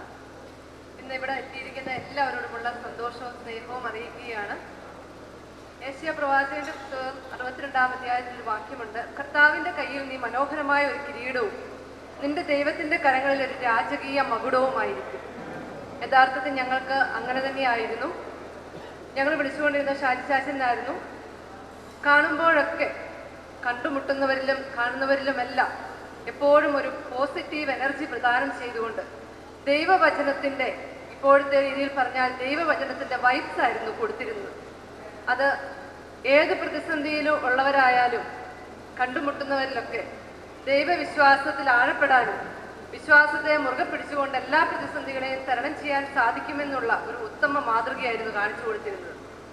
വളരെ സാധാരണക്കാരനായി ബാല്യ കൗമാര യൗവനങ്ങളിലെല്ലാം എല്ലാ ആൾക്കാരും ചെയ്യുന്നത് പോലെ തന്നെ കൂട്ടുകൂടി കൊയർ ഗ്രൂപ്പിൽ അംഗമായിരുന്നു. പള്ളിയിൽ എല്ലാ ദിവസവും പോകുകയും പാട്ടുപാടുകയും ഗിത്താർ വായിക്കുകയും ഇടയ്ക്കൊക്കെ സിനിമയ്ക്ക് പോവുകയും കൂട്ടുകൂടി കോളേജ് കാലങ്ങളിലൊക്കെ അങ്ങനെ സാധാരണക്കാരനായി ജീവിച്ച് വളരെ സിമ്പിളായിട്ട് തന്നെ ഒരു ബ്രദർ റിലിജൻ പ്രസംഗത്തിൽ പറഞ്ഞതുപോലെ തന്നെ ദേഹമാണോ ഇന്ന് വചനം പ്രഘോഷിക്കാൻ വന്നത് എന്ന് സാധാരണക്കാർക്ക് തോന്നുന്ന രീതിയിൽ ഒരിക്കലും മുന്നോട്ട് ഇടിച്ചു നിൽക്കാതെ വളരെ എളിമയോടും വിശ്വസ്തയോടും കൂടി തന്നെയായിരുന്നു എപ്പോഴും കാണപ്പെട്ടിരുന്നത്.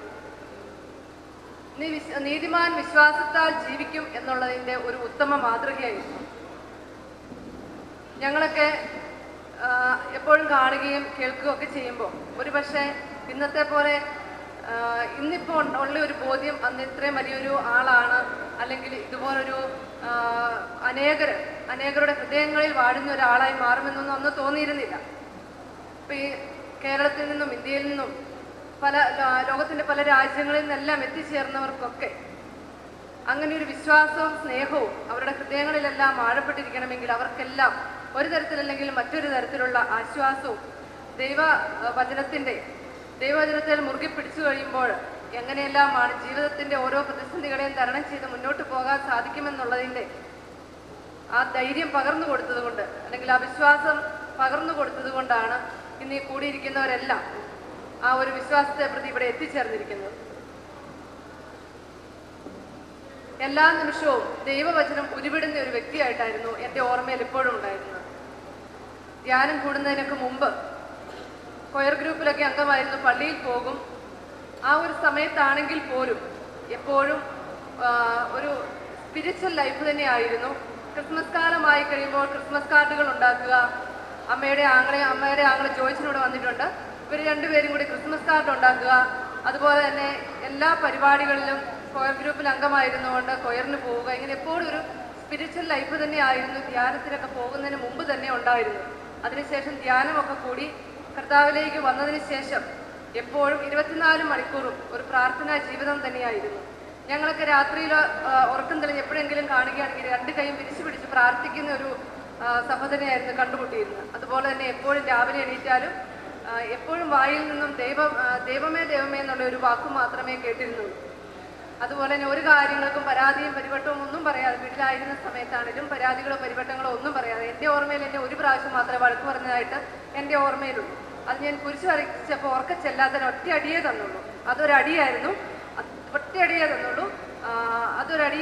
അതുപോലെ തന്നെ ആ ഒരൊറ്റ പ്രാവശ്യം മാത്രമേ എന്നെ വഴക്ക് പറയേണ്ടതായിട്ടുള്ള ഒരു സാഹചര്യം എൻ്റെ ഓർമ്മയിലുള്ളൂ. അല്ലാതെ ഞങ്ങൾ 4 പെൺപിള്ളേരുടെ പില്ലർ ബ്രദറായിരുന്നു. എങ്കിലും ഒരു വഴക്ക് പറയേണ്ട ഒരു സാഹചര്യങ്ങളൊന്നും ഉണ്ടായിട്ടുമില്ല. അങ്ങനെ വഴക്ക് പറയുകയൊന്നുമില്ല. എന്തെങ്കിലും ഉണ്ടെങ്കിൽ അത് പറയുകയും തിരുത്തുകയും ചെയ്തിട്ടേ മാത്രമേ ഉണ്ടായിരുന്നുള്ളൂ. അതുപോലെ എപ്പോഴും പ്രാർത്ഥിക്കണം, കൊന്ത ചെല്ലണം, വിശുദ്ധരുടെ പുസ്തകങ്ങൾ വായിക്കണം, ഇങ്ങനെയൊക്കെയായിരുന്നു ഞങ്ങളെ ഉദ്ബോധിപ്പിച്ചിരുന്നത്. 16-ാം തീയതി, അതായത് മരിക്കുന്നതിന് തലേ ദിവസം 16-ാം തീയതി എറണാകുളത്ത് ചെന്ന് ഞങ്ങൾ കണ്ടപ്പോഴും പോരാൻ നേരത്തെ എന്നോട് എൻ്റെ കയ്യിലൊരു തിളങ്ങുന്ന കൊന്തയുണ്ട്. അന്ന് ആ കൊന്തയ്ക്ക് വളരെ വലിയ എന്താ വെച്ചാൽ ഒത്തിരി വിലയുടെയല്ല, വളരെ വലിയ പ്രാധാന്യമുള്ളൊരു കൊന്തയാണ്. കാരണം വിദേശത്തു നിന്ന് കിട്ടുന്നതാണ്, നല്ല തിളക്കമുള്ളൊരു കൊന്ത. അന്ന് ഇവിടെ കേരളത്തിലൊന്നും ആ കൊന്ത കിട്ടാനില്ല. അപ്പോൾ എനിക്കിങ്ങനെ ഒരു സിസ്റ്ററിൻ്റെ കയ്യിൽ നിന്ന് കിട്ടിയതാണ്. ആ കൊന്ത എൻ്റെ കഴുത്തി കിടപ്പുണ്ട്. അപ്പോൾ അതെൻ്റെ കയ്യിൽ നിന്ന് വാങ്ങിച്ചിട്ട് എനിക്ക് തന്നേക്കാമോ എന്ന് ചോദിച്ചു. ഞാൻ പറഞ്ഞു എടുത്തോളാൻ പറഞ്ഞു. അത് കഴിഞ്ഞപ്പോൾ പറഞ്ഞു അല്ലേ വേണ്ട, നീ ഇത് എടുത്തോ, നീ വീട്ടിൽ ചെല്ലുമ്പോൾ എൻ്റെ അലമാരിയിൽ ഒരു കൊന്ത ഇരിപ്പുണ്ട്, നീ അത് എടുത്തോളാൻ പറഞ്ഞു. അതും പറഞ്ഞിട്ട് പറഞ്ഞു കുറേ വിശുദ്ധരുടെ പുസ്തകമുണ്ട്, അതുപോലൊക്കെ ആ വിശുദ്ധരുടെ പുസ്തകമൊക്കെ വായിക്കണം, ദൈവവചനത്തിൽ ആശ്രയിച്ച് ജീവിക്കണം എന്ന് പറഞ്ഞു. അതുപോലെ അന്ന് അവിടെ പ്രാർത്ഥനയുടെ സമയത്ത് ബ്രദർ പറഞ്ഞു, ബ്രദർ ഷാജിയെ ലോകത്തിന് മുഴുവനായി നൽകുന്നു എന്ന് പറഞ്ഞു. അപ്പോൾ എൻ്റെ വിചാരം വലിയൊരു മനുഷ്യനായിട്ട്, എന്ന് വെച്ചാൽ വചനപ്രഘോഷണത്തിൽ ഏറ്റവും വലിയൊരാളായിട്ട് പല സ്ഥലങ്ങളിലും പോയി ആയിത്തീരുമെന്നായിരുന്നു അന്നേരത്തെ വിചാരം. പക്ഷെ നേരമായപ്പോഴാണ് അതിൻ്റെ അർത്ഥം എന്താണെന്നുള്ളത് നമുക്ക് മനസ്സിലാകാൻ പറ്റുന്നത്. അപ്പം അങ്ങനെ ഞങ്ങളുടെ ഓർമ്മയിൽ എപ്പോഴും വിശ്വാസത്തിലൂടെ എങ്ങനെ ജീവിക്കാം, അല്ലെങ്കിൽ ദൈവത്തിൽ ആഴപ്പെട്ട് എങ്ങനെ മുന്നോട്ട് പോകാമെന്നുള്ളൊരു ഉത്തമ ഒരു മാതൃക തന്നെയായിരുന്നു. തിമോത്തിയോസിന്റെ ലേഖനം 2-ാം ലേഖനത്തിൽ 2-ാം അധ്യായം 2-ാം വചനത്തിൽ പറയുന്നുണ്ട്, എൻ്റെ മകനെ, നീ യേശുക്രിസ്തുവിന്റെ കൃപാവരത്തിൽ നിന്നും ശക്തി സ്വീകരിക്കുക, അനേകം സാക്ഷികളുടെ മുമ്പിൽ വെച്ച് നീ എന്നിൽ നിന്നും കേട്ടവ മറ്റുള്ളവരെ കൂടി പഠിപ്പിക്കാൻ കഴിവുള്ള വിശ്വസ്തരായ ആളുകൾക്ക് പകർന്നു കൊടുക്കുക. അത് 100% യാഥാർത്ഥ്യമാണെന്നുള്ളതിൻ്റെ തെളിവുകളാണ് ഈ ഫ്രണ്ടിലിരിക്കുന്ന വൈദികര്. കാരണം അതങ്ങനെ പകർന്നു കൊടുക്കാൻ പറ്റിയത് കൊണ്ടാണ് ഇന്ന് ബ്രില്ലച്ചൻ അച്ഛനായി, ജോമ ബ്രദർ 2 വർഷം കഴിയുമ്പോൾ അച്ഛനാകുന്നു, അതുപോലെ തന്നെ ജോയൽ ബ്രദർ അടുത്ത മാസം വൈദികനാകുന്നു, അതുപോലെ മൂലമറ്റം കോളേജിൽ നിന്ന് വന്നിരിക്കുന്ന ജോമാനച്ചൻ, ഇങ്ങനെ എല്ലാവരും, അതുപോലെ തന്നെ ഈ വേദിയിലിരിക്കുന്ന പലരും. അപ്പം അങ്ങനെ ആ ഒരു ദൈവവചനം സ്വീകരിച്ച ദൈവവചനം വിശ്വസ്തരായ ആളുകൾക്ക് പകർന്നു കൊടുക്കാൻ പറ്റിയത് കൊണ്ട് ഇന്ന് അനേകം ആൾക്കാർ അതും മറ്റുള്ളവർക്ക് പകർന്നു കൊടുക്കാൻ പര്യാപ്തരായി കഴിഞ്ഞിരിക്കുന്നു. അതിൽ ഏറ്റവും അധികം സന്തോഷം ഇന്നിവിടെ കൂടിയിരിക്കുന്ന എല്ലാവരും അത് തന്നെയാണ് ചെയ്തുകൊണ്ടിരിക്കുന്നു. ബ്രില്ലിച്ചനാണെങ്കിലും അനേക സ്ഥലങ്ങളിൽ ക്ലാസ്സുകൾ എടുക്കുകയും പകർന്നു കിട്ടിയ ദൈവവചനം അല്ലെങ്കിൽ ദൈവിക കാര്യങ്ങൾ മറ്റുള്ളവർക്ക് പകർന്നു കൊടുക്കുകയും ഒക്കെ ചെയ്യുന്നു. അങ്ങനെ ഈ ബൈബിളിൽ എഴുതിയിരിക്കുന്ന ഓരോ കാര്യങ്ങളും 100% അന്വർത്ഥമാക്കിക്കൊണ്ട് കടന്നു പോകാൻ സാധിച്ചതിൽ ഞങ്ങൾക്ക് വളരെയധികം സന്തോഷവും അഭിമാനവുമുണ്ട്. എല്ലാവരുടെയും പ്രാർത്ഥനയിൽ ഞങ്ങളെയും ഓർക്കുക. തീർച്ചയായിട്ടും പരസ്പരം നമുക്ക് പ്രാർത്ഥിച്ചുകൊണ്ട് മുന്നേറാം. എല്ലാവർക്കും നന്ദി. സ്നേഹബഹുമാനപ്പെട്ട അച്ഛന്മാരെ, എൻ്റെ കുടുംബാംഗങ്ങളെ, പ്രിയപ്പെട്ട സഹോദരങ്ങളെ, ഈ നാട്ടുകാരെ, ഞാൻ ഷാജിമോൻ്റെ ആൻറ്റിയാണ്. അതായത് തറവാട്ടിൽ ഷാജിമോൻ്റെ പപ്പാടെ അനിയൻ്റെ വൈഫാണ് ഞാൻ. എനിക്ക് പറയാനുള്ളത്, ഞാൻ 90 പെരുന്നലം വീട്ടിലേക്ക് വന്നതാണ്. അപ്പം ഈ കൊച്ച് അന്ന് ചെറുതാണ്. എപ്പോൾ വന്നാലും മോളിയാൻറ്റി എന്ന് വിളിച്ചെപ്പോഴും എൻ്റെ കൂടെ എന്നോട് സംസാരിക്കുക, എന്നോട് ഭയങ്കര ഇഷ്ടമായിരുന്നു. അതുപോലെ എൻ്റെ മൂത്ത കൊച്ച് 94 അവൾ ഉണ്ടായി. അവൾക്ക് അസുഖമുണ്ടായിരുന്നു. അപ്പോൾ ഞങ്ങളുടെ കൂടെ എപ്പോഴും ഹോസ്പിറ്റലിൽ പോകാനും അതുപോലെ എവിടെയായാലും ഈ ഷാജിമോൻ ഞങ്ങളുടെ കൂടെ വരുമായിരുന്നു. അപ്പം പറയും, മോളിയാൻറ്റി ഒന്നും വിഷമിക്കണ്ട, അവൾക്ക് ഒരു കുഴപ്പം, അവൾക്ക് ബ്ലഡിൻ്റെ ഒരു കുറവായിരുന്നു അവളുടെ അസുഖം. അപ്പം ഞങ്ങൾ ഹോസ്പിറ്റലുകളിലെല്ലാം പോകുമ്പോൾ എപ്പോഴും ഞങ്ങളുടെ കൂടെ ഷാജിമോൻ വരികയും പ്രാർത്ഥിക്കുകയും അതുപോലെ എല്ലാ കാര്യങ്ങളും ഞങ്ങളുടെ കൂടെ ഉണ്ടായിരുന്നു. അതുപോലെ ആ കാരിസ് ഭവൻ അതിരമ്പഴെ മഞ്ഞാക്കലച്ഛൻ്റെ അടുത്ത് ഇവൻ അപ്പോൾ പഠിക്കുന്നുണ്ടായിരുന്നു. അപ്പോൾ ഞങ്ങളോട് പറഞ്ഞു, നമുക്ക് അമ്മു എന്നാണ് ഞാൻ എൻ്റെ മോളെ വിളിക്കുന്നത്, അമ്മുവിനെ നമുക്കൊന്ന് മഞ്ഞാക്കലച്ഛൻ്റെ അടുത്ത് കൊണ്ടുപോയി പ്രാർത്ഥിപ്പിക്കാൻ മോളിയാൻറ്റി എന്ന് പറഞ്ഞു. അപ്പോൾ ആകട്ടെ. അപ്പം എൻ്റെ ഹസ്ബൻഡ് തൊമ്മച്ചമ്പാപ്പൻ, അവൻ്റെ തൊമ്മച്ചമ്പാപ്പനും ഉണ്ടായിരുന്നു. ഞങ്ങൾ 2 പേരും കൂടെ അച്ഛനെ കാണുക എന്ന് പറയുന്നത് അത്ര എളുപ്പമുള്ള കാര്യമൊന്നുമല്ല. അപ്പം ഷാജിമോനോടുള്ള ആ സ്നേഹം കൊണ്ട് അച്ഛൻ വന്ന് കൊച്ചിൻ്റെ തലയെ കൈ വെച്ച് പ്രാർത്ഥിച്ച്, ഒന്നും പേടിക്കണ്ട, കൊച്ചിനൊരു കുഴപ്പവും വരികയില്ല എന്ന് പറഞ്ഞു. അതുപോലെ ഷാജിമോൻ ഇങ്ങനെ എല്ലാ ദിവസവും ഹോസ്പിറ്റലിൽ ഞങ്ങളുടെ അടുത്ത് വരുമായിരുന്നു കിടക്കുന്ന ദിവസങ്ങളിൽ. അപ്പം ഒരു ബാഗ് ഇങ്ങനെ തോളെ തൂക്കിക്കൊണ്ട് വരുമ്പോൾ ഞാൻ പറയും, ഫ്രാൻസിസ് അസിസി വരുന്നുണ്ട് എന്ന് പറയും. മോളിയാൻറ്റി ചുമ്മാ എന്നെ കളിയാക്കണ്ട എന്നൊക്കെ പറയും. അതുപോലെ ഒത്തിരി അവനെക്കുറിച്ചുള്ള ഓർമ്മകൾ ഇപ്പോഴും ഞാൻ പ്രാർത്ഥിക്കും. ഒരു വിഷമം ഉണ്ടാകുമ്പം, എൻ്റെ ഷാജിമോനെ, നീ ഈശോയോട് ഞങ്ങൾക്ക് വേണ്ടി, മോളിയാൻറ്റി ഇങ്ങനെ പറഞ്ഞു, ഈശോയോട് ഒന്ന് പ്രാർത്ഥിക്കണം എന്ന് ഞാൻ അവനോട് എപ്പോഴും പറയാറുണ്ട്. അതുപോലെ ഇപ്പോഴും എല്ലാ കാര്യങ്ങളും, ഓരോ കാര്യങ്ങളും ഞാൻ വിഷമം വരുമ്പോൾ എൻ്റെ പിള്ളേരോട് പറയും, ഷാജിമോനോടൊന്ന് പറഞ്ഞ് ഈശോയോട് പറയാൻ പറ എന്ന് പിള്ളേരോട് ഞാൻ പറയാറുണ്ട്. അതുപോലെ ഞങ്ങൾക്ക് ഇത്രയും ഞങ്ങളുടെ കുടുംബത്തിൽ നിന്ന് ഒരു കുഞ്ഞിനെ വചനം കൊണ്ട് നിറച്ച് ഈശോയ്ക്ക് ഇഷ്ടമുള്ള ഒരു മകനാക്കി മാറ്റി, ഗോതമ്പ് മണി നിലത്ത് വീണ് അഴിയുന്നില്ലെങ്കിൽ അത് അതേപടിയിരിക്കും, അഴിയുന്നെങ്കിലും അത് വളരെ ഫലം പുറപ്പെടുവിക്കും എന്ന ആ വചനം ഷാജിമോൻ എന്നോട് എപ്പോഴും പറയുമായിരുന്നു. ആൻറ്റി എപ്പോഴും ആൻറ്റി അങ്ങനെ പ്രാർത്ഥിച്ചു, ഒരു കുഴപ്പവും വരികയില്ല എന്ന് പറയുമായിരുന്നു. അതെല്ലാം ഞാനിപ്പോൾ ഓർക്കുകയാണ്. ഞങ്ങൾക്ക് സ്വർഗത്തിൽ ഒരു മധ്യസ്ഥനുണ്ടെന്നുള്ള വളരെ സന്തോഷമായ ഒരു കാര്യം ഞങ്ങൾക്ക് കുടുംബാംഗങ്ങൾക്കും ഷാജിമോൻ്റെ പ്രിയപ്പെട്ട ഈ വചനപ്രഘോഷണ എല്ലാ വചനപ്രഘോഷകരായ എല്ലാ ദാസർക്കും അതൊരനുഭവമാണെന്നുള്ള ചിന്തയോടെ അവൻ്റെ ആ കാര്യങ്ങൾ ഓർത്ത് ഈശോയ്ക്ക് 1000 നന്ദി പറഞ്ഞുകൊണ്ട് എൻ്റെ വാക്കുകൾ നിർത്തുന്നു. അടുത്തതായി ജോസിയെ ഏതാനും വാക്കുകൾ പങ്കുവയ്ക്കുവാനായി ക്ഷണിക്കുന്നു. സ്നേഹമുള്ളവരെ, എനിക്ക് അങ്ങനെ പ്രസംഗം പറഞ്ഞ പരിചയമൊന്നുമില്ല. എങ്കിലും ഷാജി ബ്രദറിനെ കുറിച്ച് എൻ്റെ ചെറുപ്പത്തിലുള്ള കുറച്ച് ഓർമ്മകൾ നിങ്ങളുമായിട്ട് പങ്കുവയ്ക്കാനായിട്ട് ഞാൻ ആഗ്രഹിക്കുകയാണ്. ആദ്യമായിട്ട് തന്നെ പറയട്ടെ, നമ്മുടെ ഈ പള്ളിയിൽ നിന്ന് നമ്മൾ അങ്ങോട്ട് നോക്കുമ്പോൾ ഒരു വലിയ മല കാണും. അതായിരുന്നു എൻ്റെ വീട് പണ്ട്. ഇവിടെ നോക്കിക്കഴിഞ്ഞാൽ പള്ളിയെ നോക്കിക്കഴിഞ്ഞാൽ കാണാം. അപ്പം 1990 കാലഘട്ടത്തിൽ നവീകരണ പ്രസ്ഥാനം കേരളത്തിൽ വന്ന സമയത്ത് ധ്യാനം കൂടുവാനായിട്ട് എൻ്റെ മാതാപിതാക്കന്മാർ ആഗ്രഹിച്ചു.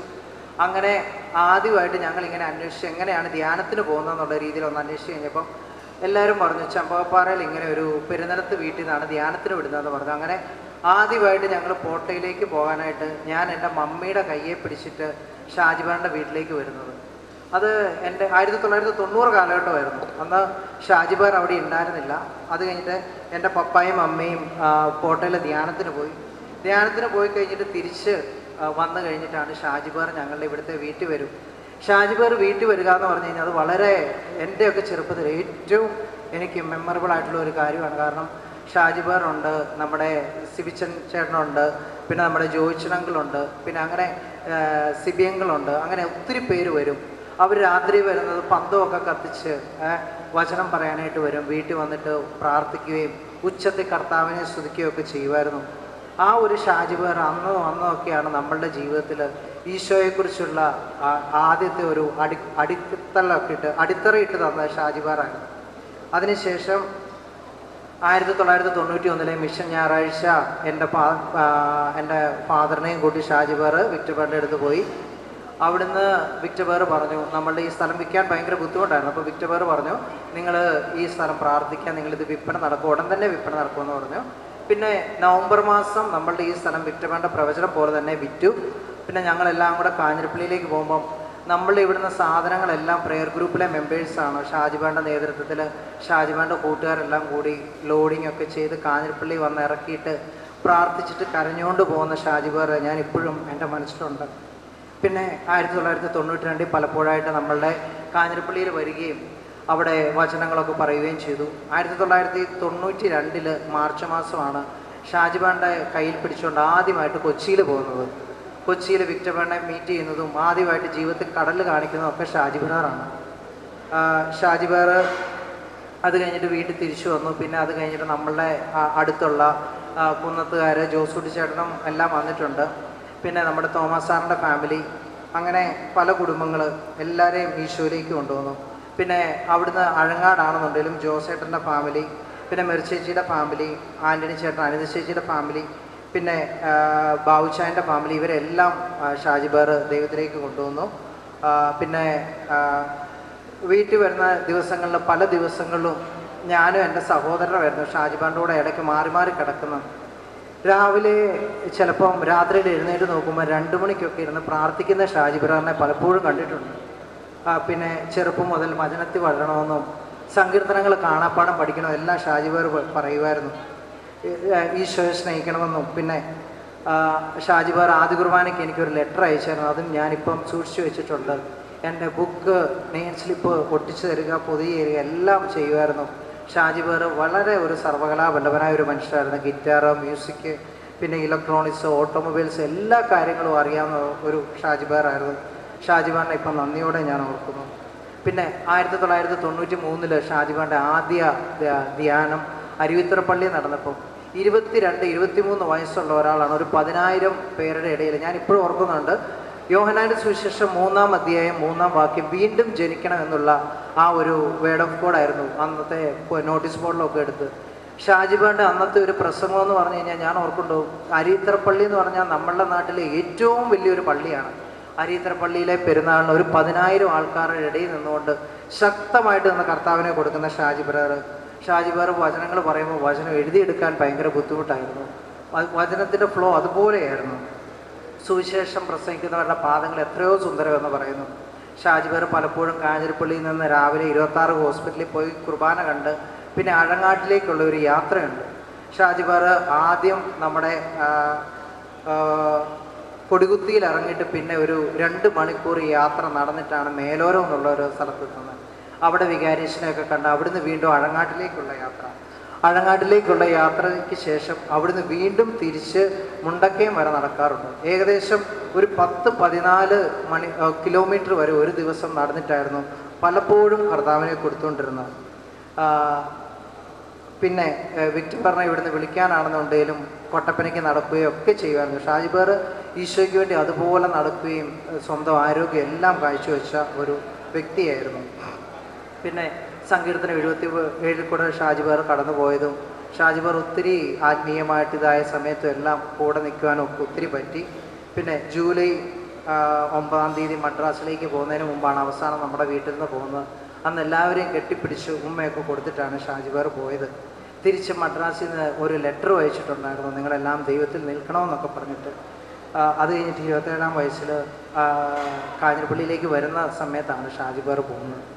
എൻ്റെ ജീവിതത്തിൽ ഏറ്റവും കരഞ്ഞ ഒരു ദിവസം ജൂലൈ 17-ാം തീയതി ആയിരുന്നു, ഷാജിബാറിൻ്റെ മരിച്ച ദിവസം. പിന്നെ ചെത്തിപ്പൂക്കളുടെ ഇടയിൽ ഒരു കുരിശൊക്കെ ആയിട്ട് ഷാജിബാറിനെ ഇവിടെ വീട്ടിൽ വൈകുന്നേരം ഷാജിബാറിൻ്റെ ബോഡി കൊണ്ടുവന്നു. എല്ലാവരും ഭയങ്കര കരച്ചിലായിരുന്നു. അത് കഴിഞ്ഞിട്ട് അവിടുന്ന് പള്ളിയിലേക്ക് അധികം സമയം വെച്ചില്ല, പള്ളിയിലേക്ക് കൊണ്ടുവന്നു. പള്ളിയിലേക്ക് കൊണ്ടുവന്നപ്പോൾ ഒത്തിരി പേര് പറയുന്നുണ്ട് നമ്മുടെ ഒരു വിശുദ്ധൻ്റെ ഒരു അവസാന യാത്രവെപ്പാണ് നടത്തുന്നതെന്നുള്ള രീതിയിൽ പറയുന്നുണ്ടായിരുന്നു. പിന്നെ അങ്കിളിനെ വേഗം പള്ളിയിലേക്ക് എടുത്തു. പിന്നെ നമ്മുടെ വർഗീസ് പാറിൻ്റെ പ്രസംഗം കഴിഞ്ഞിട്ട് അങ്കിളിനെ അടക്കി. അനേകം മാതാപിതാക്കളുടെ ഒരു മോനും സഹോദരങ്ങളുടെ ഒരു ചേട്ടനും ആത്മീയ പിതാവുമായിട്ടുള്ള ഷാജിബാറാണ് നമ്മളെല്ലാം കണ്ണീരിലാക്കി പോയത്. ഷാജിബാർ ചുമ്മാ ഇരിക്കുന്ന സമയത്ത് ഞാൻ ഇടയ്ക്ക് ചോദിക്കാറുണ്ട്, ഷാജിബാറിൻ്റെ ഒരു അനുഗ്രഹം തരുമോയെന്ന് ചോദിച്ചുകൊണ്ട് ചുമ്മാ തലയിൽ കേൾപ്പിക്കുമ്പം അപ്പോൾ ഷാജിബാർ ചിരിച്ചുകൊണ്ട് ഇങ്ങനെ തലയിൽ കേൾക്കുമായിരുന്നു. പക്ഷേ ഞാനിപ്പം ഒരു 30 വർഷം കഴിഞ്ഞ് തിരിച്ചു നോക്കുമ്പം എനിക്ക് ഡിസൈനിങ്ങോ ഒരു കഴിവോ ഇല്ലാത്ത ഒരാൾ ഷാജിബാറിൻ്റെ ആ ഒരു ഒറ്റ ഒരു ഇതിലാണ് എനിക്കിപ്പം ഇത്രയും കാര്യങ്ങൾ ചെയ്യാനായിട്ടും ലോകം മുഴുവനും വർക്ക് ചെയ്യാനായിട്ടും പല കാര്യങ്ങൾ ചെയ്യാനായിട്ടും പറ്റുന്നത്. അപ്പം അതിന് ഞാൻ ജീവിതത്തിൽ പലരെയും മീറ്റ് ചെയ്തിട്ടുണ്ടെങ്കിലും ഏറ്റവും അധികം ഞാൻ അഭിമാനിക്കുന്ന രണ്ട് വ്യക്തികളെ മീറ്റ് ചെയ്തതാണ്. ഒന്ന് നമ്മുടെ വിക്ടർ ബേറും ഒന്ന് ഷാജിബാറും. അപ്പം അവരെ കണ്ടതിൽ ഞാൻ ദൈവത്തിന് ഒത്തിരി നന്ദി പറയുന്നു. പിന്നെ 5 വർഷം അങ്കിളിനെ ഷാജിബാറിൻ്റെ കൂടെ അത്ര അടുത്ത് ജീവിക്കാൻ പറ്റിയത് ദൈവത്തിന് ഞാൻ ഒത്തിരി നന്ദി പറയുന്നു. അടുത്ത സഭയിലും ഒരു വിശുദ്ധനായിട്ട് ഷാജിബാറിനെ ഉയർത്തട്ടെ എന്ന് നമുക്ക് പ്രാർത്ഥിക്കാം. ഭാരത സഭയ്ക്കും നമ്മുടെ ഇടുക്കിക്കും ശക്തനായിട്ടുള്ള ഒരു മധ്യസ്ഥനെ തരട്ടെ. എൻ്റെ ജീവിതത്തിൽ എന്ത് കാര്യം ഞാൻ ചോദിച്ചു കഴിഞ്ഞാലും ഷാജിബാറിനോട് ഞാൻ പ്രാർത്ഥിക്കാറുണ്ട്. അത് ദൈവം തരികയും ചെയ്യുന്നുണ്ട്. ഷാജിബാറിനെ പരിചയപ്പെടുത്തി തന്ന കർത്താവിന് ഞാൻ എന്നും നന്ദിയുള്ളതായിരിക്കും. എൻ്റെ ജീവിതത്തിൽ എൻ്റെ ക്രൈസ്തവ അടിത്തറയ്ക്ക് എല്ലാത്തിനും കാരണമായ ഷാജിബാറിനെ നന്ദിയോടെ ഞാൻ ഈ സമയം അനുസ്മരിച്ചുകൊണ്ട് ഞാൻ എൻ്റെ വാക്കുകൾ നിർത്തുന്നു. നന്ദി. തീക്ഷ്ണതയും അദ്ദേഹം വിതച്ച 2 കൊരിന്തോസ് 2:17 പറയുന്ന മായം കലർത്താത്ത ദൈവവചനം അനേകരെ സ്പർശിച്ചു. അതുപോലെ ഷാജി ബ്രദർ ഇന്നും നമ്മുടെ ഓർമ്മയിൽ ജീവിക്കുന്നു. കൊളോസോസ് 2:5 പറയുന്ന പോലെ ശാരീരികമായി ഞാൻ നിങ്ങളിൽ നകലെയാണെങ്കിലും ആത്മാവിൽ ഞാൻ എന്നും നിങ്ങളുടെ കൂടെയാണ്. അദ്ദേഹം നമ്മോടൊത്ത് ജീവിക്കുന്നു. അങ്ങനെ ചെമ്പകപ്പാറയിൽ ആരംഭിച്ച ആ ദിവ്യശോഭ ലോകം മുഴുവനിലും ഒരു പ്രകാശമായിട്ട് ജീവിതത്തിൻ്റെ അവസാനം വരെ നമുക്കേവർക്കും ആ പ്രകാശം തുടർന്ന് കൊണ്ടുപോകുവാൻ സാധിക്കട്ടെ എന്ന് കർത്താവിനോട് നമുക്ക് പ്രാർത്ഥിക്കാം. ഇന്നിവിടെ കൂടിയിരിക്കുന്ന നിങ്ങളേവർക്കും നന്ദി പറഞ്ഞുകൊണ്ട് നമുക്ക്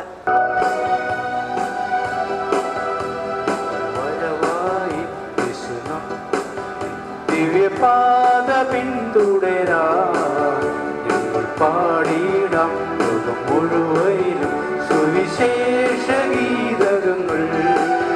ഞങ്ങൾ വരവായി യേശുനാഥന്റെ ദിവ്യപാദ പിന്തുടരാ ഞങ്ങൾ പാടിയിടാം ലോകം മുഴുവനും സുവിശേഷ ഗീതകങ്ങൾ.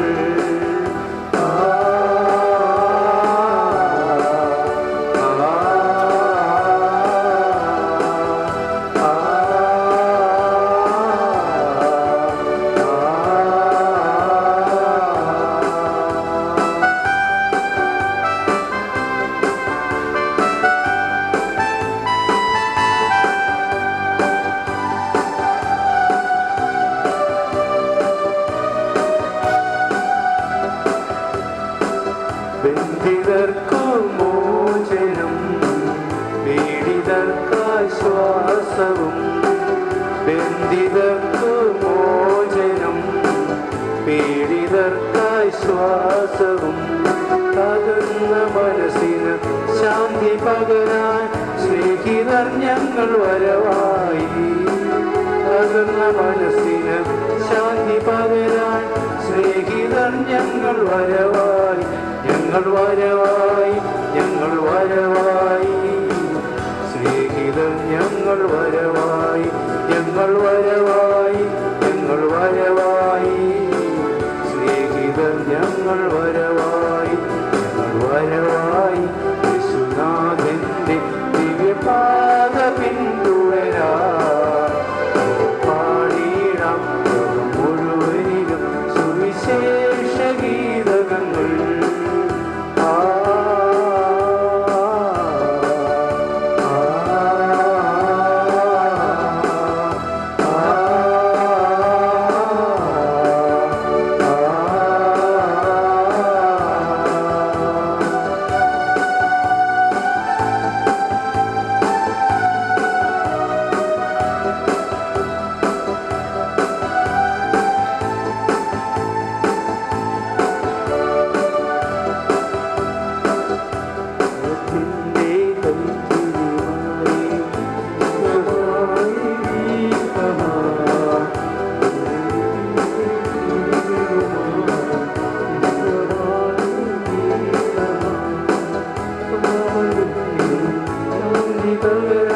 വരവായി